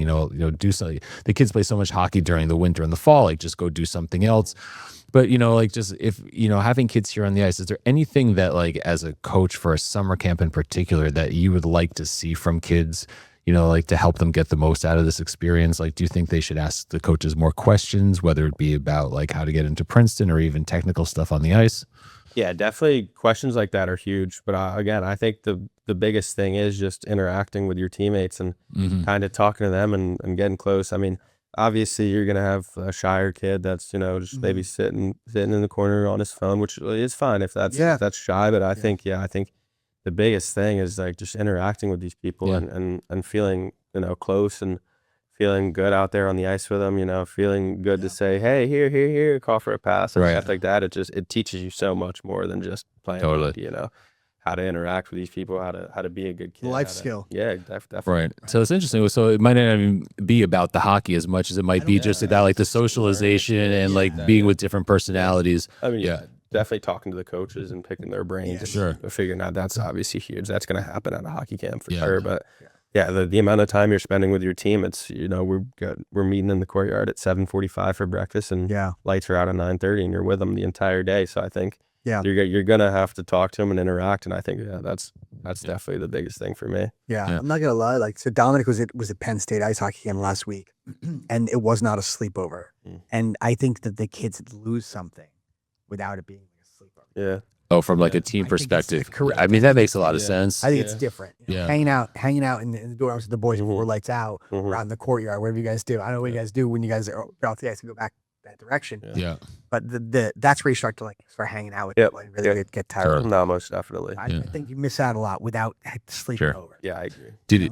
Over the summers and springs, what was your hockey schedule like growing up? I mean, it probably varied, but like, did you go to camps like this when you were younger? Yeah, I think probably once I hit maybe Bantams, I was going to camps like this too. I went to Shattuck St. Mary's camp like 2 or 3 years, and I'd be going to camps like, I don't know if Eastern Exposure, that type of stuff is Our kids have been going to camps, playing in summer tournaments like that. That's always what I was doing. And then kind of once you got maybe a little more serious, I would start to find like a skills coach and then hit the gym a lot more. And I be more local, but just train and work out on ice, off ice. Yeah, pretty much. But younger, I was always going to camps like this.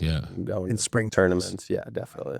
So that's actually, as far as like and then when you made that jump away from like the camps into like, some more like, private skill stuff, were you getting involved in skates? Like how much of your stuff, along the way was private, just one-on-one versus like small group with like a few other kids that are maybe home from junior or home from college or whatever it is? Honestly, I might be a little different. I never had one-on-one sessions like that. I never had. Okay. Even stuff. starting the groups, I think I probably started a little later, but I think nowadays you probably going to need to do that more with how competitive hockey's getting. Stuff.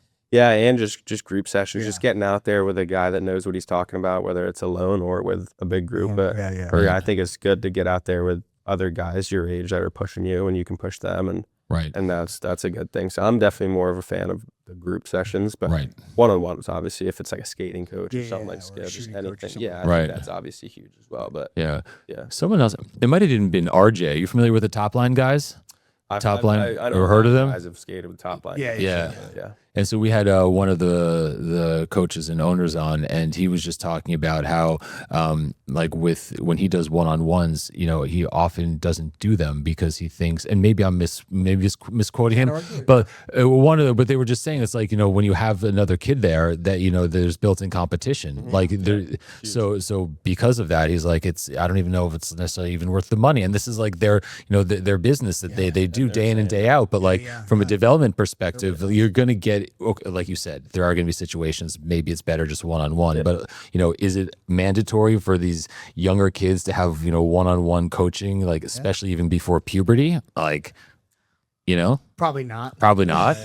I mean, look, it's probably all personal preference and like what you think is best. But me personally, I think I'd probably say it's not worth the money or not worth like all the time or even. Right. Even on the kid, even if he loves hockey, sometimes it can be too much for him. If he's on the ice with his team, and then even before that, he's on the ice with a single guy. Right? It can be a lot for sure as a kid. Yeah, but I mean, it's good to be out there with somebody else. I think that'd be my your preference. That competition, that pushing each other. Yeah, it makes total sense.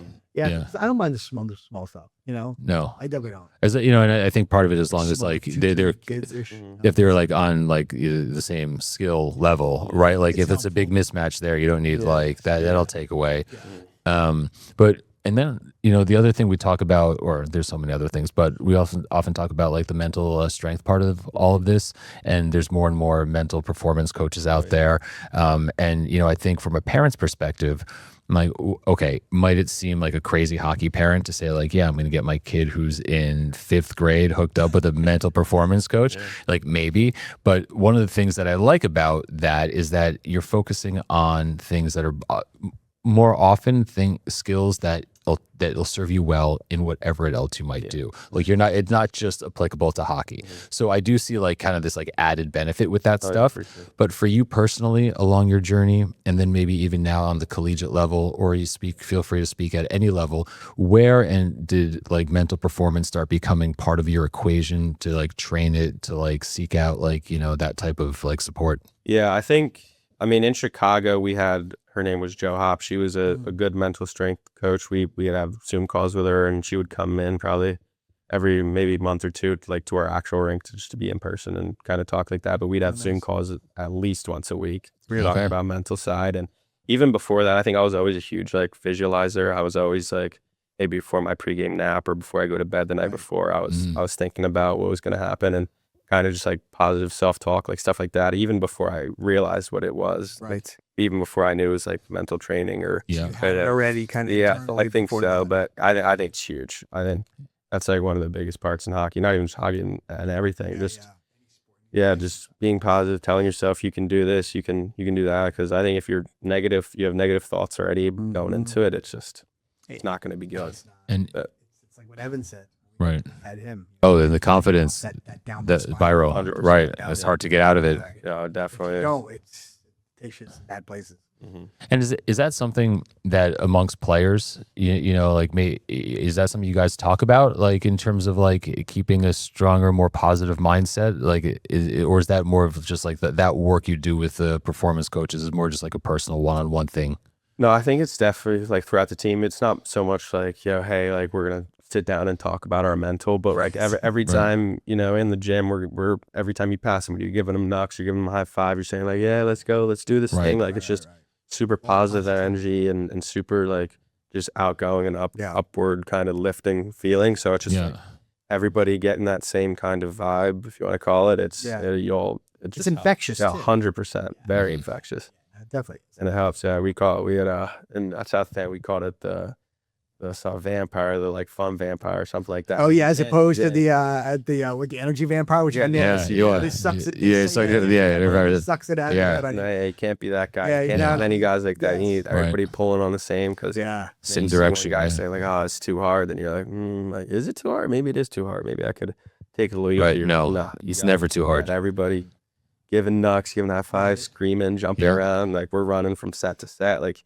You just see it and you're just like, oh yeah, you get going. Like my heart's racing. That's amazing. I get going right now. It's funny. When we had Shaner here yesterday, he said that he's like, maybe did you ask a question about like what's the but did you ask maybe Oh no, I was wait, yeah, I was asking him because like we were talking about like the chickless use stuff and how they showcase that, and like I was curious about, and maybe you could speak about it, the like just balancing like at a high academic institution where there are these higher standards, like there's probably smart kids. No, but not that you don't spend time in the gym, but like but maybe not as and much. Maybe I'm being presumptuous, but maybe the BC. That was kind of like the like.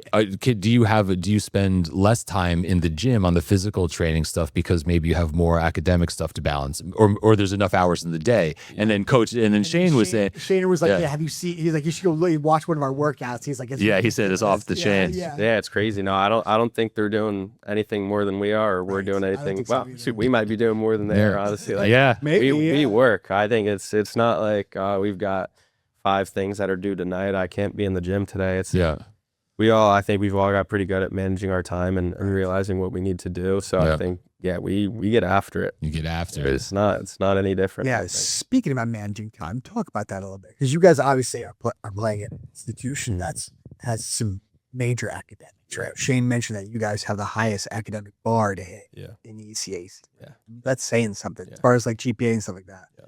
As a team. So let's talk about managing time, because you guys obviously have a full load. Yeah.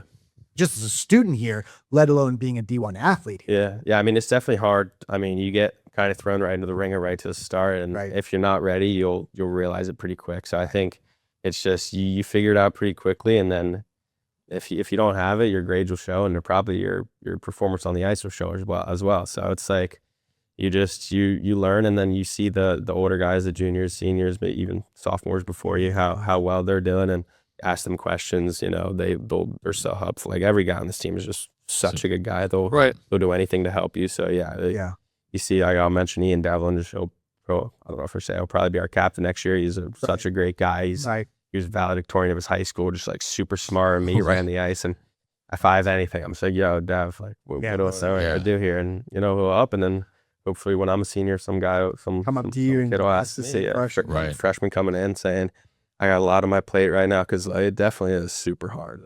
Our time is limited with all of our classes and on the ice a bunch, and it's hard. But you learn that you sometimes if Sunday night you gotta grind something that's due on Thursday, or something like that. It's just you learn pretty quickly. If you're not ready for it, you're gonna get ready for it. I'm curious, what's a normal day during the season for normal student athlete? Normal student for you guys, what's a normal day look like? What time do you wake up? What's the day look like? What time do you go to bed? All that stuff. When you have practice. So typically we have practice in the morning, probably be around 7:45, 8 a.m. start. So we'll get up. We have to be at the rink about an hour before, because we'll watch video.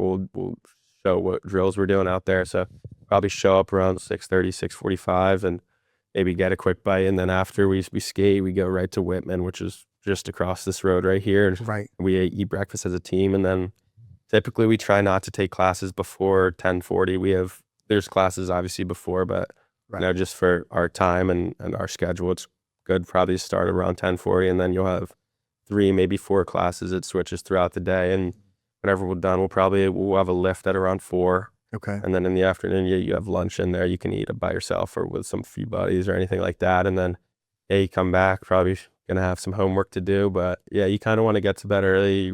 You're waking up, but there's definitely still time to hang out with the fellas. It's not like I've got practice in the morning, class all day, lift, and then go back and you're studying or doing homework for the next 5 hours a night. You can definitely manage your time to where you can hang out with your friends. It's good.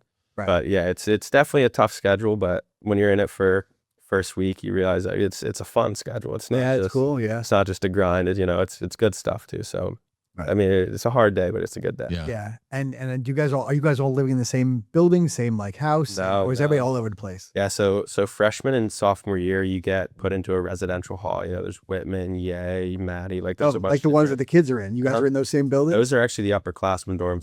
That's Henry and Folk. Those are the upperclassmen. Oh yeah, like Ye's over there. Yeah, Ye's over that side. Those are like newer, nicer inside. The outside of the upperclassmen dorms are so awesome. They're sick. It's historical. Looks gothic. 100%. Like the vaulted ceilings going up in Henry. Even the doors walking in. 100%. Yeah, the hardware. It's unbelievable.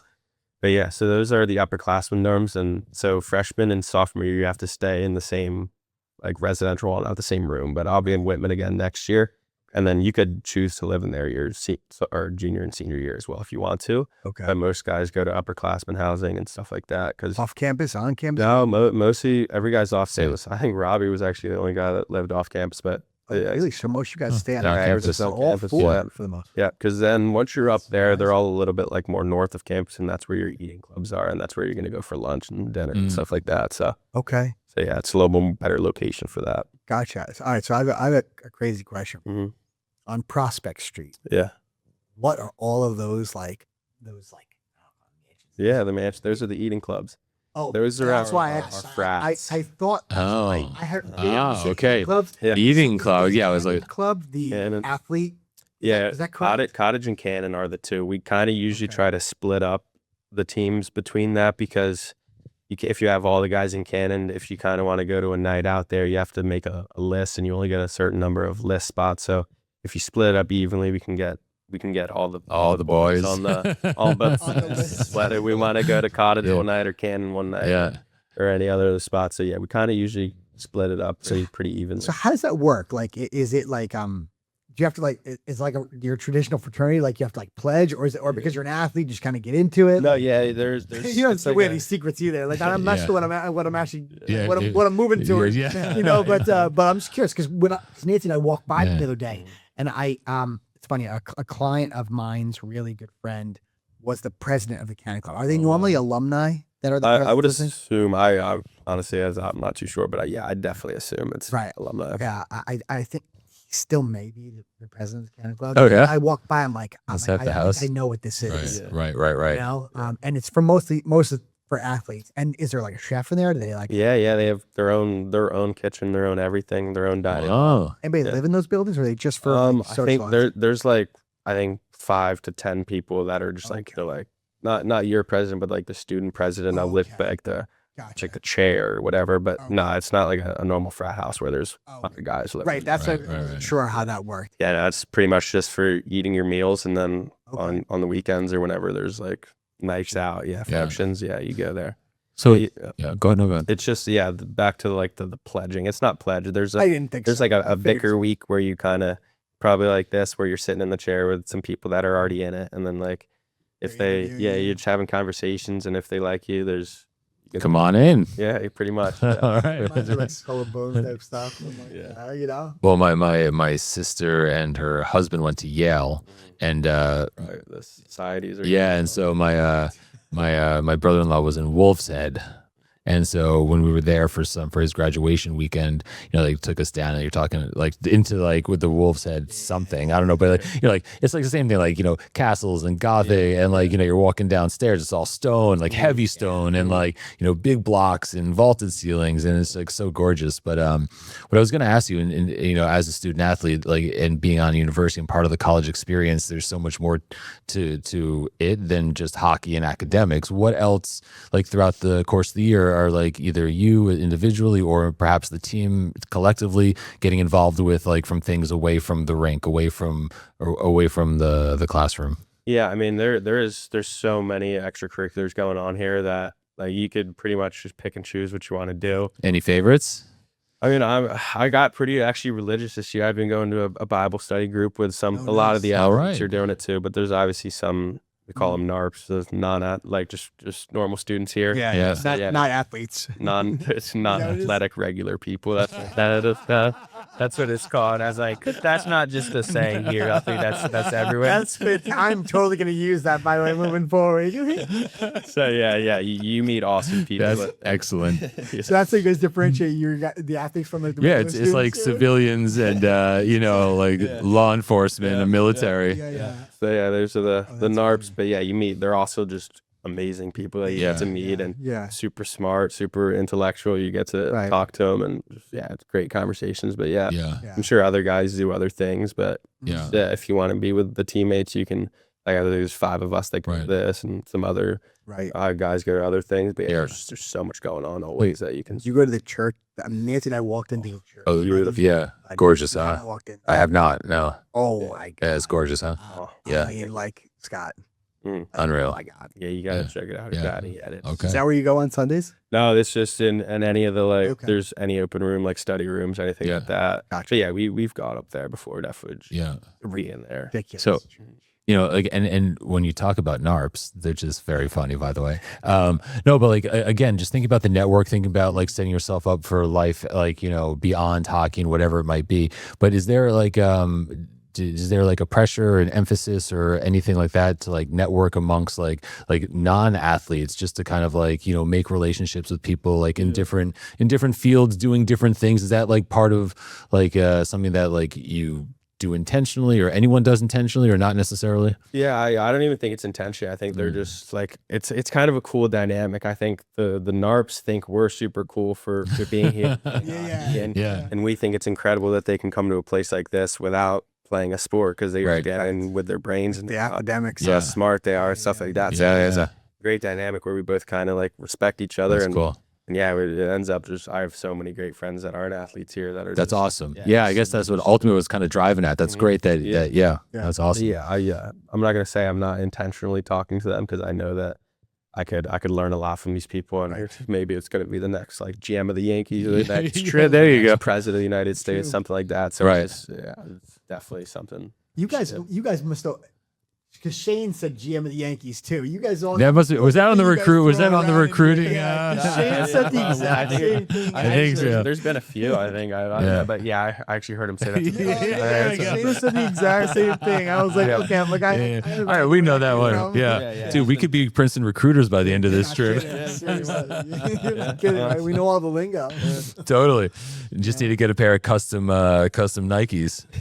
That's right. Yeah. Shane's got some pretty nasty sneakers. Yeah, the coaches get hooked up. I say they got back shoes, like rich. You guys still breaking Connor's chops for wearing like checker pants and stuff like that? Oh yeah, well he wears some tight high waters. We let him hear that. He says it's because he's gained some weight in the last. He's getting a little bigger. He wore them with us. Wait, but that's not a hockey thing. Him at ECAC. Tight pants are probably a hockey thing. Yeah, I'd say, but I think so. But like he might be a little over. A little aggressive on the length of his pants. Oh, we do. We let him hear it. He said you guys get on him. Yeah, we do. We let him hear. And then I'm pretty sure that that Rand Pecknold saw the like clips that we did with him, or the interview with him, and got on him for even like crossing his legs, like during. Really? That's amazing. Poor Jonesy, man. Yeah, he's getting the heat. Slings and arrows from everywhere. I'm sure he does. Yeah, all right. Knowing him, I'm sure he does. We interviewed him and his brother too. Oh yeah. Okay. That was a lot of fun. So now that we're, I would never thought, but this is for my son.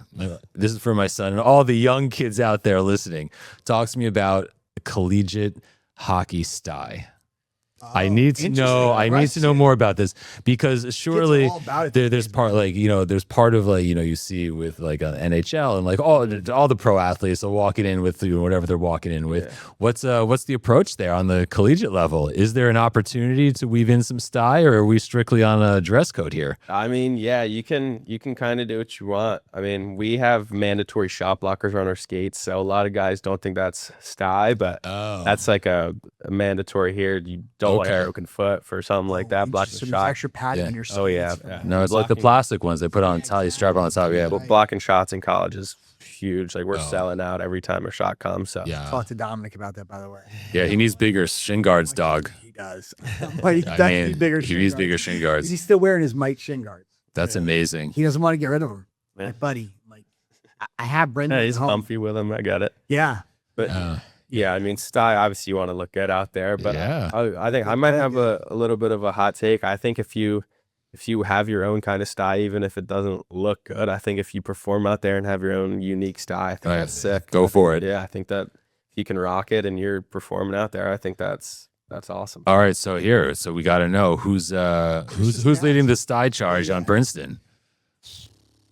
That's tough. I'm gonna have to give one. Just give one. Yeah, just crown. If I have to, I'm gonna give it to my man Kai Greaves. All right, let's go, Kai. Yeah. Okay. He looks good out there, performs with it too. So I'd say him for sure. But I don't even think he tries. I think it's just natural. Oh, what a stud! Mm-hmm. What a stud! Yeah. Natural style, brains, hockey, all of it. Let's go. What's the craziest thing you've seen that somebody's trying to be stylish and you're like, Ooh, that's rough. It could be anywhere. Yeah, Yeah, it doesn't have to be here. Yeah. no, I've definitely seen some crazy things, whether it's like candy canes going up and down their sticks, Okay. or like, Oh yeah. or like even just like the helmet. I see some chrome domes, just like anything. There's a lot of different different things out there, but yeah, I'd say probably like a lot of Europeans wear chrome domes. So if you're like just a normal North American kid with a chrome dome, and maybe if you kind of start stacking things together, that's when it gets a little sus with me. Oh yeah. Okay, but like we got to talk about cage hang. We got to talk about because I am about to take clear tape, Howie specifically, and I am going to wrap the because somehow they always get loose. Like the straps always get loose, and he has hang. What is it about hang? And let me ask you this: is it like, in all seriousness, is it not like, when you get like like when you're getting crunched along the boards, it's more dangerous? Like you ever get clips bad from hang? It does, right? Yeah, definitely. Okay, so why do people do it? Here and I'm sure. Sty? Yeah, I think it's or just is there like really I something think else? It's just like a stigma. I think it's like people just think like, oh, that's the hockey style. That's like what you want to do if you want to look cool out there. I don't think it's anything. I mean, maybe some guys will say they want their chin guard off their neck a little bit. A little bit. But no, when you get that thing flopping a little bit, not much to be honest. Not much. Okay. I keep it pretty tight. Keep it tight. Yeah, that's smart. I mean, safety out here, especially in college, you don't want to get popped into the face. No, not even a little bit. It sounds so unnecessary. I have a fake tooth, and I from getting hit in the mouth with the puck as an adult. And when I started playing men's league, He tried to sport the visor. Well, I did sport, did not try. Oh, I did. I did. But the stupid thing was, I only had a visor because when I was a kid, I never played, up to the point where I could wear a visor. Yeah. And so I had gotten a helmet just to go on the ice for stick and puck. And then I started playing men's league, and I'm like, well, I better cover my eyes. So I'll just get a visor. It's not checking, whatever. And then it was like maybe 6 months into playing men's league, I take a puck to the mouth, and there we go. Unnecessary. Yeah. Anyway, I just wanted to know about the hang because it just seems like such a ridiculous thing, but kids love it. Yeah. Any crazy superstitions for you or any of your teammates, or doesn't it have to be guys at Princeton? Yeah, I mean, I've definitely seen some crazy things. I mean, for me, nothing too ridiculous. No. Maybe I go everything left first, like left skate, left elbow pad, left shin pad, interesting. Everything like that. I mean, obviously we have some handshakes, like that. Right. Yeah, I mean, we have some guys that maybe don't put their skates on until like 35 seconds before running out there. They got to go. Maybe it gets their heart rate. I don't know what it does, but. Yeah, I mean, I'd definitely feel unprepared. I would feel very unprepared. That's that gives me like unprepared anxiety. Like I'd be like, wow, like what's that's. Yeah, I don't know if it gets them going or if you've been doing it for a long time. Forever, yeah. Listen, but whatever works. I haven't seen too many crazy things, but I think a lot of guys have some things in their brain that like maybe you see the clock in the locker room, you stand up exactly at 2 minutes or something like that. Like just any little kind of things maybe. That's so interesting. I feel like I don't know. I was not superstitious when I was a kid. I didn't do anything, but that also wasn't a thing. And it was funny. We interviewed Evan Rodriguez, who's now the newest New Jersey Devil. But it was funny the way he said it because he asked him a similar question. And he said, I'm little stitious. He's little stitious. He's known to be a little stitious. And then what did he call it? He called it it was a subtle differentiation between being superstitious and just being what is it when you're or disciplined perhaps? I don't know, something like that. It was actually pretty funny, but he was saying that he has one of his kids. This is a good one. His coffee, like all the time. Like he can't be the other one. It has to be the one, wow. And he has to pick out the coffee and the coffee cup, and that's who has to that's his thing. Wow, yeah. That's his little stick. Yeah. But listen, whatever works, right? Yeah, no, definitely. Whatever gets it done. Yeah. That's how I look at this. Definitely. So all right. So and then for you personally, this upcoming season, any areas of growth that you're hoping to improve upon from last season? Yeah, I mean, definitely just if we want to talk about like points wise and kind of execution out there, obviously I want to be a little bit more impactful in the offensive zone. But I think the main thing is just like being meaner out there, just being harder to play against, whether that's in the corners, net front, just anywhere kind of being a little faster. I think that's the main thing to focus on, just making it hard for the other team to play against. That's probably my main thing and what I've been talking to coaches a lot about, and what I'm definitely focused on And even in practice too, because that makes your teammates better. It makes it like absolutely that switch right before you get on the ice and be a dog out there. Every time you're out there, you're just making it hard for everybody. So what is it? So that's a really interesting thing because it's twofold, right? I think for people to be more aggressive, unless you're kind of like born like an animal. Well, I guess we all are. That was a stupid thing to say, but no, but like in all seriousness, is this something about like actual like techniques, things that you're looking to deploy out on the ice, or is it between the ears, like just like how do I get myself into a different state of mind where you're more aggressive? Like yeah, I think it's definitely a mental thing. It's a mental thing. I like to have fun out there. I like to, like joke around with my teammates in practice and stuff like that. But I think it's not making them better if I'm out there kind of not giving them everything I got and making it super, super hard for them. Yeah. I think it's just like, got to flip that switch right when you get on the ice. Yeah. Just make it super tough for them. Is part of that have anything to do with like the age, like, like you're playing against like much maybe older guys? Like, I don't know, not all the older guys are necessarily going to be like bigger or stronger than you, but like, is that part of it? Like, it just takes some time to like kind of adapt to playing with such older guys. I think coming in as a freshman, you think like, oh, these guys, they're older. The older guys might handle stuff like that. And they might be the ones that are getting in the other team's faces and stuff like that. But it's not like juniors where it's like rookies and vets and stuff like that. It's like, everybody's part of the team. Right. You got to do the same shit. Yeah. You got to jump. I wish I kind of learned that a little earlier in my freshman year. But okay. Going into sophomore year, I'm definitely ready to. It's a mix it up. Oh, we're going to have eyes on 33 out there. Yeah, definitely ready to get rowdy out there. So I'm curious, what's something that maybe, kids that are looking to go to school like this, what's something about Princeton that you didn't know when you got here that you learned that you're like, wow, like that's something that I never really thought about? Honestly, I'd literally just say the people, the kids on the team, not even just on the team too, but all my classmates, all my peers. Like, I mean, every hockey team you go to, you're gonna probably have a guy that's a little bit of an airhead, a little bit of a I don't know. Yeah, no, you can say whatever you want. Yeah, you can swear. A little bit of a yeah, sure. Hockey house everywhere. Yeah. Hockey house. Yeah, stuff like that. But honestly, like moment I got here, like every single kid is just amazing. Like it just makes you want to be a better person. Wow. That was my biggest thing. It's just like everybody's top tier human. They want to get better every year, and it literally just pushes you to try and be the same as them. Yeah. So the bar is high here. Yeah, definitely. Yeah, you like walk into a room of like your new 20 best friends, or however many are on the. How many are on the roster? We had 30 last year. 30. It's gonna be 27 this next year. Wow. Interesting. Wow. I'm curious. Do you know the history behind Nassau Hall? Like where it was the White House for about 4 months. Yeah. We've learned a lot of history. I was gonna say, I'm assuming do you guys have to learn that when you get here? Is that like a mandatory thing? I don't even think it's a mandatory. I think it's just people are proud of it. People are super proud of the school. A lot of talk of this place happens and it just gets around. Yeah, another unbelievable building on this campus. Yeah. You and I walked past the brownish, reddish stone building. I mean, it was the White House for a while. That's wild. Yeah, this guy's had some treaties in there and stuff. A lot of stuff went down. There you go. It was. Listen, I already read it. Again, there's a lot of history on this. Yeah, you can tell. Yeah, it's unreal. Jersey, I mean, Jersey's, whatever. We live here, so we're a little biased. But Jersey's, I don't know, it gets a bad rap sometimes. But I think it's an unreal state. I mean, it's close to 2 major cities. You can, getting in and out of like, the country is easy. You have the airport there. You've got the shore. You've got rural America. You've got suburban. You're not far from skiing. You're not far from anywhere. It's got everything. Jersey's pretty legit. Yeah. All right. Well, listen, we've had you here for a while. I got some rapid fire questions for you. Are you ready for it? Send them my way. Are you sure? All right. We'll keep it light. All right. Favorite hockey player growing up? TJ Oshie. TJ Oshie. All right. Yeah. Okay. Best rink in North America.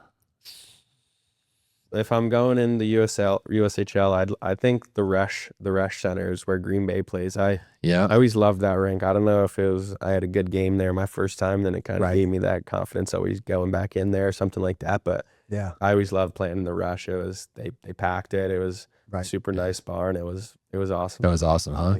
All right. Well, okay. What about a favorite collegiate barn so far?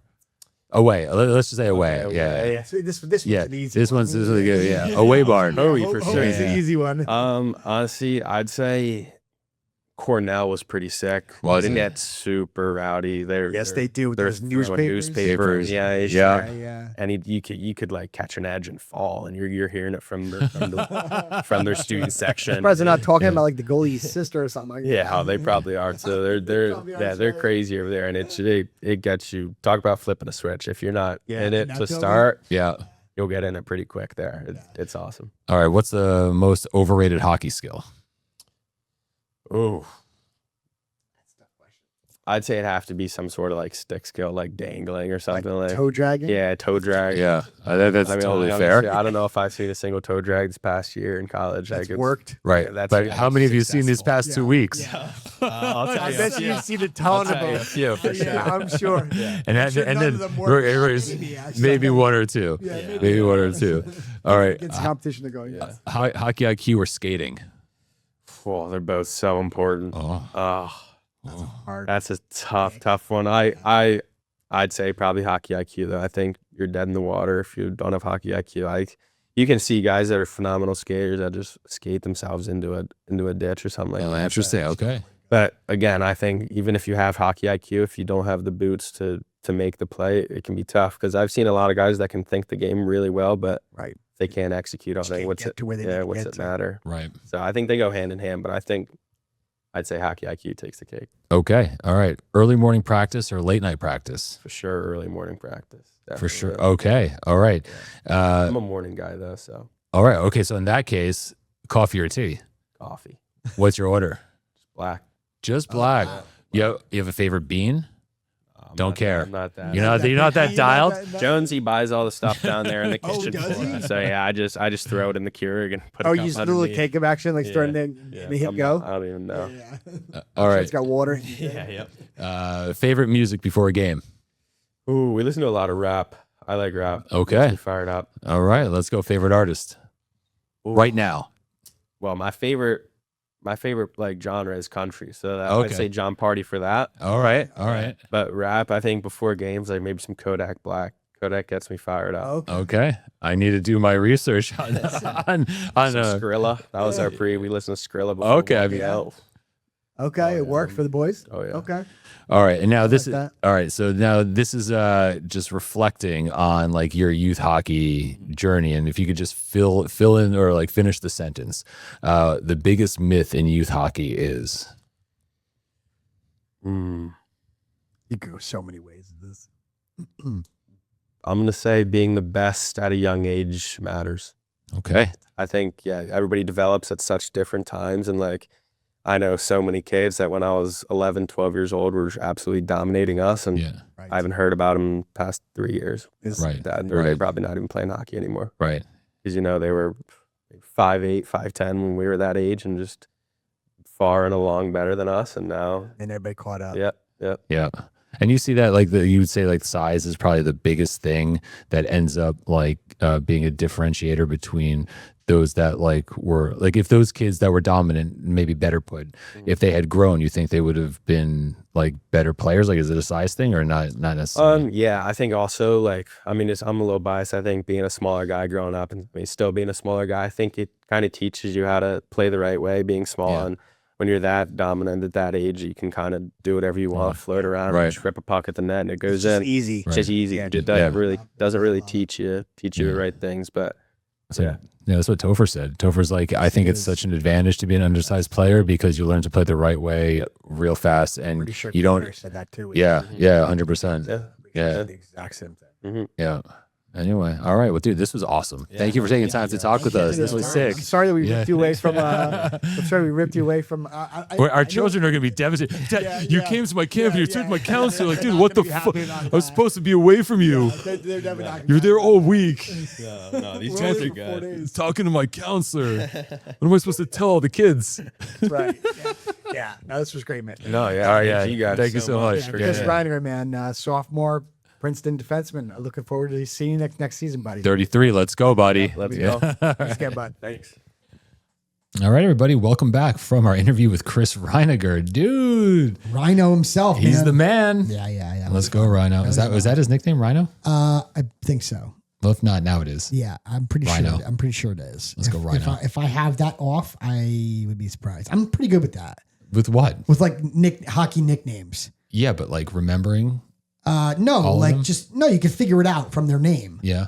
Oh, I see what you're saying. Yeah, you could figure it out. Like there was that one dude. His last name was something. Called him Latz. Like that was obvious. You know, like I forgot what his last name was, but like you can, dude, if you know a kid's name, you can figure out what his hockey. Well, so it's now it's funny you're talking about this because I was watching, as you know, I finished up watching Full Ride by Pat Shea. Yes, you did. And in the beginning, shout out Pat Shea. Don't remember what episode he was, but shout out Pat Shea. Oh yeah, Pat Shea. I forgot what episode we had him on. Yeah. Go watch Full Ride if you. He's like a legend in the making, dude. I'm telling you, go watch Full Ride if you. And by the way, he also has a podcast. So does the road. So does the road. Yeah. I was listening to one of like the first episodes. Him and Wheels. But so we're talking about nicknames, right? And then so Wheels. Yeah. What is that? G-Sun and Wheels? But G-Sun is Garrison. Yes. So G-Sun. Yeah. G-Sun. Yeah, it's easy. I get that. Yes. Wheels is different. Wheels is different. Yeah, well that was just for the show. No, I know, but it's But when we were first calling him G-Sun, like on the show. Yeah. I didn't really I was like, G-Son. I was like, that's interesting. You didn't realize what his name was? Well, but here's the thing. Exactly. But because like Wheels is not anything to do with his name. I'm thinking like this is a comedy. His name's Bobby Carpenter? Bobby. Who? What was his name on the show? What was Wheels' real name? Bobby. I just know him by Wheels. No, but he had a name on the show. That's not Wheels. No, it was Bobby something. Well, I just know him as Wheels. He's like Bobby something. He's like, guys call me Wheels. And then Patchy's like cartwheels. He's like, yeah. But anyway, he's like cartwheels. He's like, yeah. Yeah. So I finished watching Full Ride, and G-Sun, I finally got those dots connected. You did. Wheels. I'm actually asking if there was something that I missed, because that one I couldn't. No, I don't think you missed it. Okay, that one did not go with his name, if I'm not mistaken. No. Yeah, okay. I forgot his last name in it, but it was not Wheels, or not even close to that. Yeah. But when Pat Shea introduces himself in the whatever class it was with the dude with the goatee. Yeah. Right. He's like with the teacher. Yeah. He's like I'm Pat. He's like, you can call me Patty, Shazy, Shazo. He's like anything but Pat or something like that. You know. But like again, Shazy, Shazo, like Patty, like you could figure it out. Like if you know a hockey player's name, you can figure out basically what his nickname is. Okay. Like Connor Jones, Jonesy. Like it's just it's you just fucking figure it out. Okay. You know, but dude, good shout out by you. Shout out Full Ride. Full Ride is very funny. With Pat Shea. For those of you who don't know, I don't remember what episode we had Pat Shea on. I want to say it was like 60 or something like that, 65. Yeah. But Pat wants to be. He played at the University of Maine. Yeah. He was drafted by the Florida Panthers. Yeah. And he wanted to be an actor. Yeah. And he produced his own like 5 episode like kind of series on YouTube. Yeah, called Full Ride. If you guys haven't seen it, go watch it. You'll die. So I'm bringing this up not to go on a major like side thing, but such a funny story that he told while he was the pod was an early episode. He was still playing pro at the time. Okay. So Does the Road, you mean? Of his podcast? Of the podcast. Yeah. And so he was telling the story of how his father, who did he play at BC? His dad played at BC, I think. No, he was like a high level scout. Well, nonetheless, a scout. Okay, let's just jump to that part. His dad's working as a scout. His brother played at BC, or was going to play at BC, he was injured. Something. So but was supposed to play at BC. So Jerry York, longtime famous coach from BC, had attended, I think it was Pat's grandmother's funeral. Okay. Right. And he's telling the story on how, obviously Pat's father and Jerry knew each other. Right. And he said something along the lines of just talking about hockey lingo and and just hockey crazy stuff. And so apparently York had said to Pat's dad, so sorry for your loss, blah blah. And he asked how old she was. Mm-hmm. And the dad said he was like 83 or something like that. Yeah. And so, Jerry York says 83 was a good year. hell of a shift. Oh, hell of a shift. Or that's a long shift. Or that was a good shift. Yeah, it was. Listen, it's a long shift. No, that's but a real long just shift. The fact that like that's like that was how he described how he described like, and then Pat was kind of like Pat's like giggling at the fact that like sure this hockey coach is equating his grandmother's life to a shift in hockey. I got to tell you, it's funny how that is. So now I'm talking with Otto and like, and he was saying something like took a long time. I'm like, yeah, that was a long shift. Huh? So now you're using it? I just thought it was remarkable. That's what he would actually say. Dude. At like a funeral. Dude, you know what I mean? Can I tell you, like the fucking kids today, man, like, dude, I'm going to tell a fucking gross story. Ready? No? Yeah, I'm going to tell gross one? Yeah, this happened the other day. Dominic and I went to, Garden State Plaza. With those of you who don't know, in our area in North Jersey, it's a mall. It's a big mall, a very big mall. Because they have an Oakley store, Oakley sunglass store. Yeah. So we're at the Oakley store, and I'm in like shorts, t-shirt, and flip flops. Yeah. Right. So Dominic stops in. When I was talking to the guy at Oakley, Dominic went to like Jamba Juice or whatever the juice bar next door was. Yeah. Right. And grabbed like like mango pineapple. He's like, what do you want? I'm like, just get me whatever you're getting. Right. So like I drink it while I'm talking to the guy in the store, and then we leave, and I go to hit like the bathroom on the way out. Yeah. Right. so Dom didn't go. So I went in and I came back out. I'm like, dude, you know what's fucking awful? And he's like, what? I'm like, any dude knows what I'm talking about. Like if you're in flip flops and you're pissing in a urinal, and you fucking feel it on your feet, you're like, God damn it. Bad news. And there's no way to avoid it. Dude, that happened to me today. I know. While I was on the phone with you. See? Anybody who wears flip flops and goes and takes a leak in a urinal, any dude, you know what I'm talking about. And it doesn't matter how far you stand back. Yeah. Like you are just screwed no matter what. Okay. So I come out of the bathroom and I said to Dominic, I was kind of laughing to myself. He's like, what's so funny? So I told him, he's like, Dad, he's like, what kind of fucking PSI do you have? And I'm like, huh. I'm like, that's pretty fucking funny, dude. What kind of PSI? I'm like, I looked at him, I go, did you just fucking come up off the top of your head? He's like, yeah. I'm like, that was pretty fucking Not good, bad, buddy. Dude. Like, I was like, that was pretty good. I give him like a high five right down the middle of the mall. Yeah. I'm like, good for you, buddy. Well, it's funny you say that just to like keep going on this like disgusting conversation. But any dude who wears flip flops knows what I'm talking about. But listen, this might. Well, you're all laughing in the fucking car right now. I'm not going to frame this out the way I was about to, but I recently connected the dots on why people. I never understood why you ever go into a bathroom and someone who like maybe like starts taking a piss next to you flushes it first. Okay. Or if someone goes into the stall or like and flushes first. Right. Okay. Obviously, if there's like a shit or the toilet's full of urine, you would flush it, but like it's not always yellow. It could be piss in there, right? Right. So what I'm saying is that it occurred to me that probably a good reason why people flush these things before they use them is so they don't get somebody else's piss water on them or shit water on them. So, because I'll tell you, hold on, let me just finish this thought. Because the other day I was, you know what? I'm not actually going to go there. We'll save that for another time. Never mind. The show is getting very out of hand. Yeah, this is not. But I got to tell you, I remember it happened to me. We were on our way home from the beach, and we stopped like a rest area. Yeah, I had flip flops on, so and I look like such a jackass because I wash my hands, and I dry them, and then I grab a piece of paper towel and I wipe my fucking foot. Right, because I can't not. It's like a thing of I have to wipe my foot. I can't leave it there. No, it's gross because especially if it's like popping out of like urine, even if it's your own piss. Yeah, because again, now when you walk away from these things, they self flush. Yeah. So for the most part, like it's not gross when you go. There's still plenty that don't self flush, dude. Listen, don't of course, right? But for the most part, even if it's your own, it doesn't matter. Like I have to wipe my foot. I don't know. Now I'm like completely understanding why, for so many reasons, you flush even if it looks like it's flushed, you just flush it so you don't get, dude, 100%. You got to flush before you use it. Bro, urinal splatter is a real thing. Yeah, it is. And if you remember, I don't know if you've seen the new urinals that are like those tubes, they look like a circular tube going back. Those are like splatter proof. Oh yeah? That's where you want to go. Smart. Yeah, the places that have updated their situation. Yeah. Okay, cool. Let's stop talking about the bathroom. Although this was very enlightening. Well, it was funny because we're talking about, Pat Shea and like hockey players saying witty shit. And that's what made me think of Dominic saying PSI because it was pretty good. Yeah. And I'm like, he's like, Dad, what the fuck kind of PSI do you have going on? I'm like, I don't know. Like, that was pretty funny, buddy.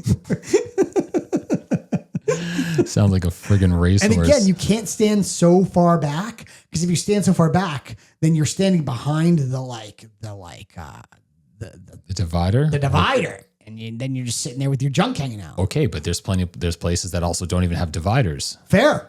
100%. Yeah. Well, I remember when I went, I haven't seen so this. you just look like a pervert then. But I haven't seen this a long, no. But listen. Think about that. You're like, is this dude an exhibitionist or do you just not want to get fucking pissed on his foot? Well, it depends how well you're hung, dude. I mean, let's be serious. Fair. Some people just, they want you to know.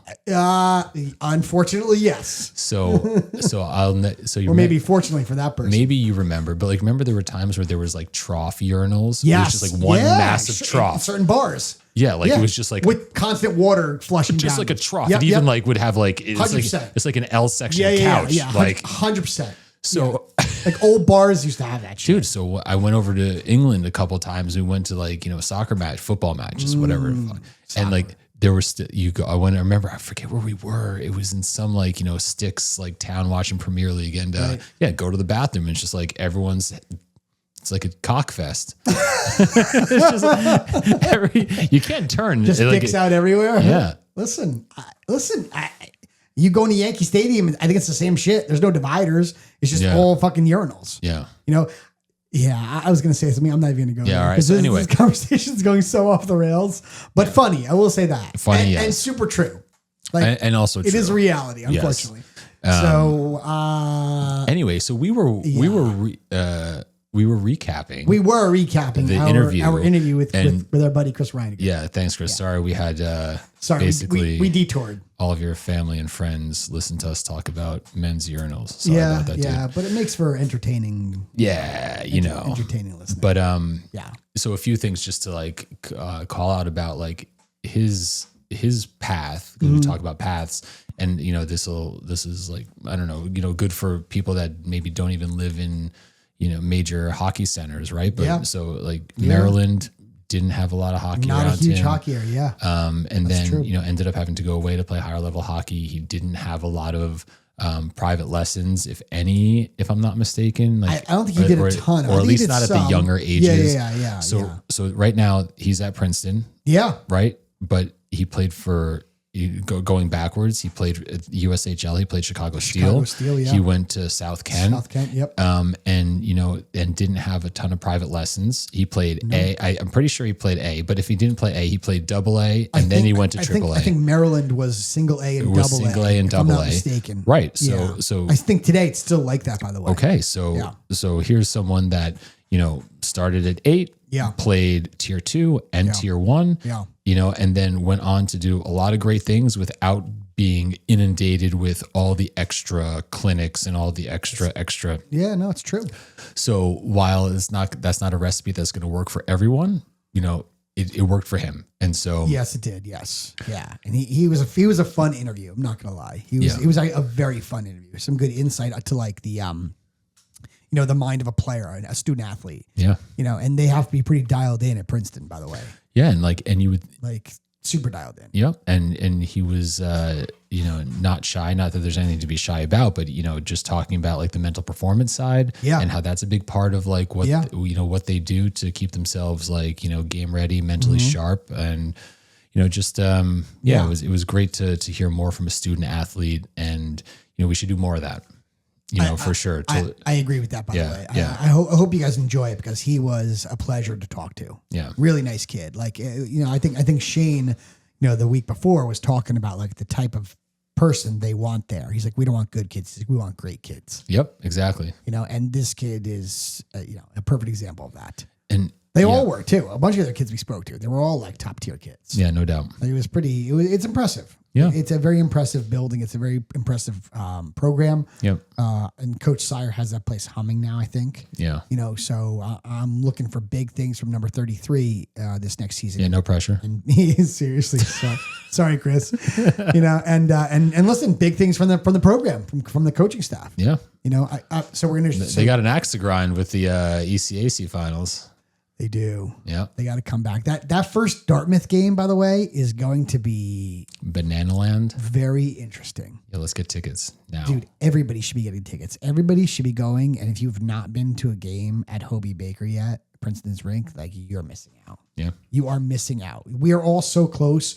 New York, Philly, DC, Maryland, Delaware. Like you're all not far from it. Yeah. Like make a weekend, go stay at the Nassau Inn, go hang out in downtown Princeton. It's a cool place to hang out, especially around like Christmas time. Yep. Good for the kids too. Oh yeah, right. Yeah. It's a great place to hang out for the kids. I mean, you will not be bored there. Let's put it that way. No, it's great. Yeah, good restaurants, good little shops, good like it's a great toy store called Jazam's. Great toy store for like kids if you have young ones. Ice cream places to go to. I mean, it's such a cool little town. Yeah. Couldn't agree more. Yeah. So yeah, go check out a Princeton game because we got to pack that barn this year. We got to pack the shit out of it. Something tells me it's not going to necessarily need our help. I think we're going to be pretty locked in, but no doubt we got to support the program. Yes. Yeah. So thank you for hosting us that week, and letting us have the access that we have to Princeton. We're super grateful for the partnership we have with them. It's fantastic. The coaches are great. The players are great. It was first class. Yep. Yeah. Couldn't agree more, man. It was awesome. Well, this was a great episode. Yeah, man.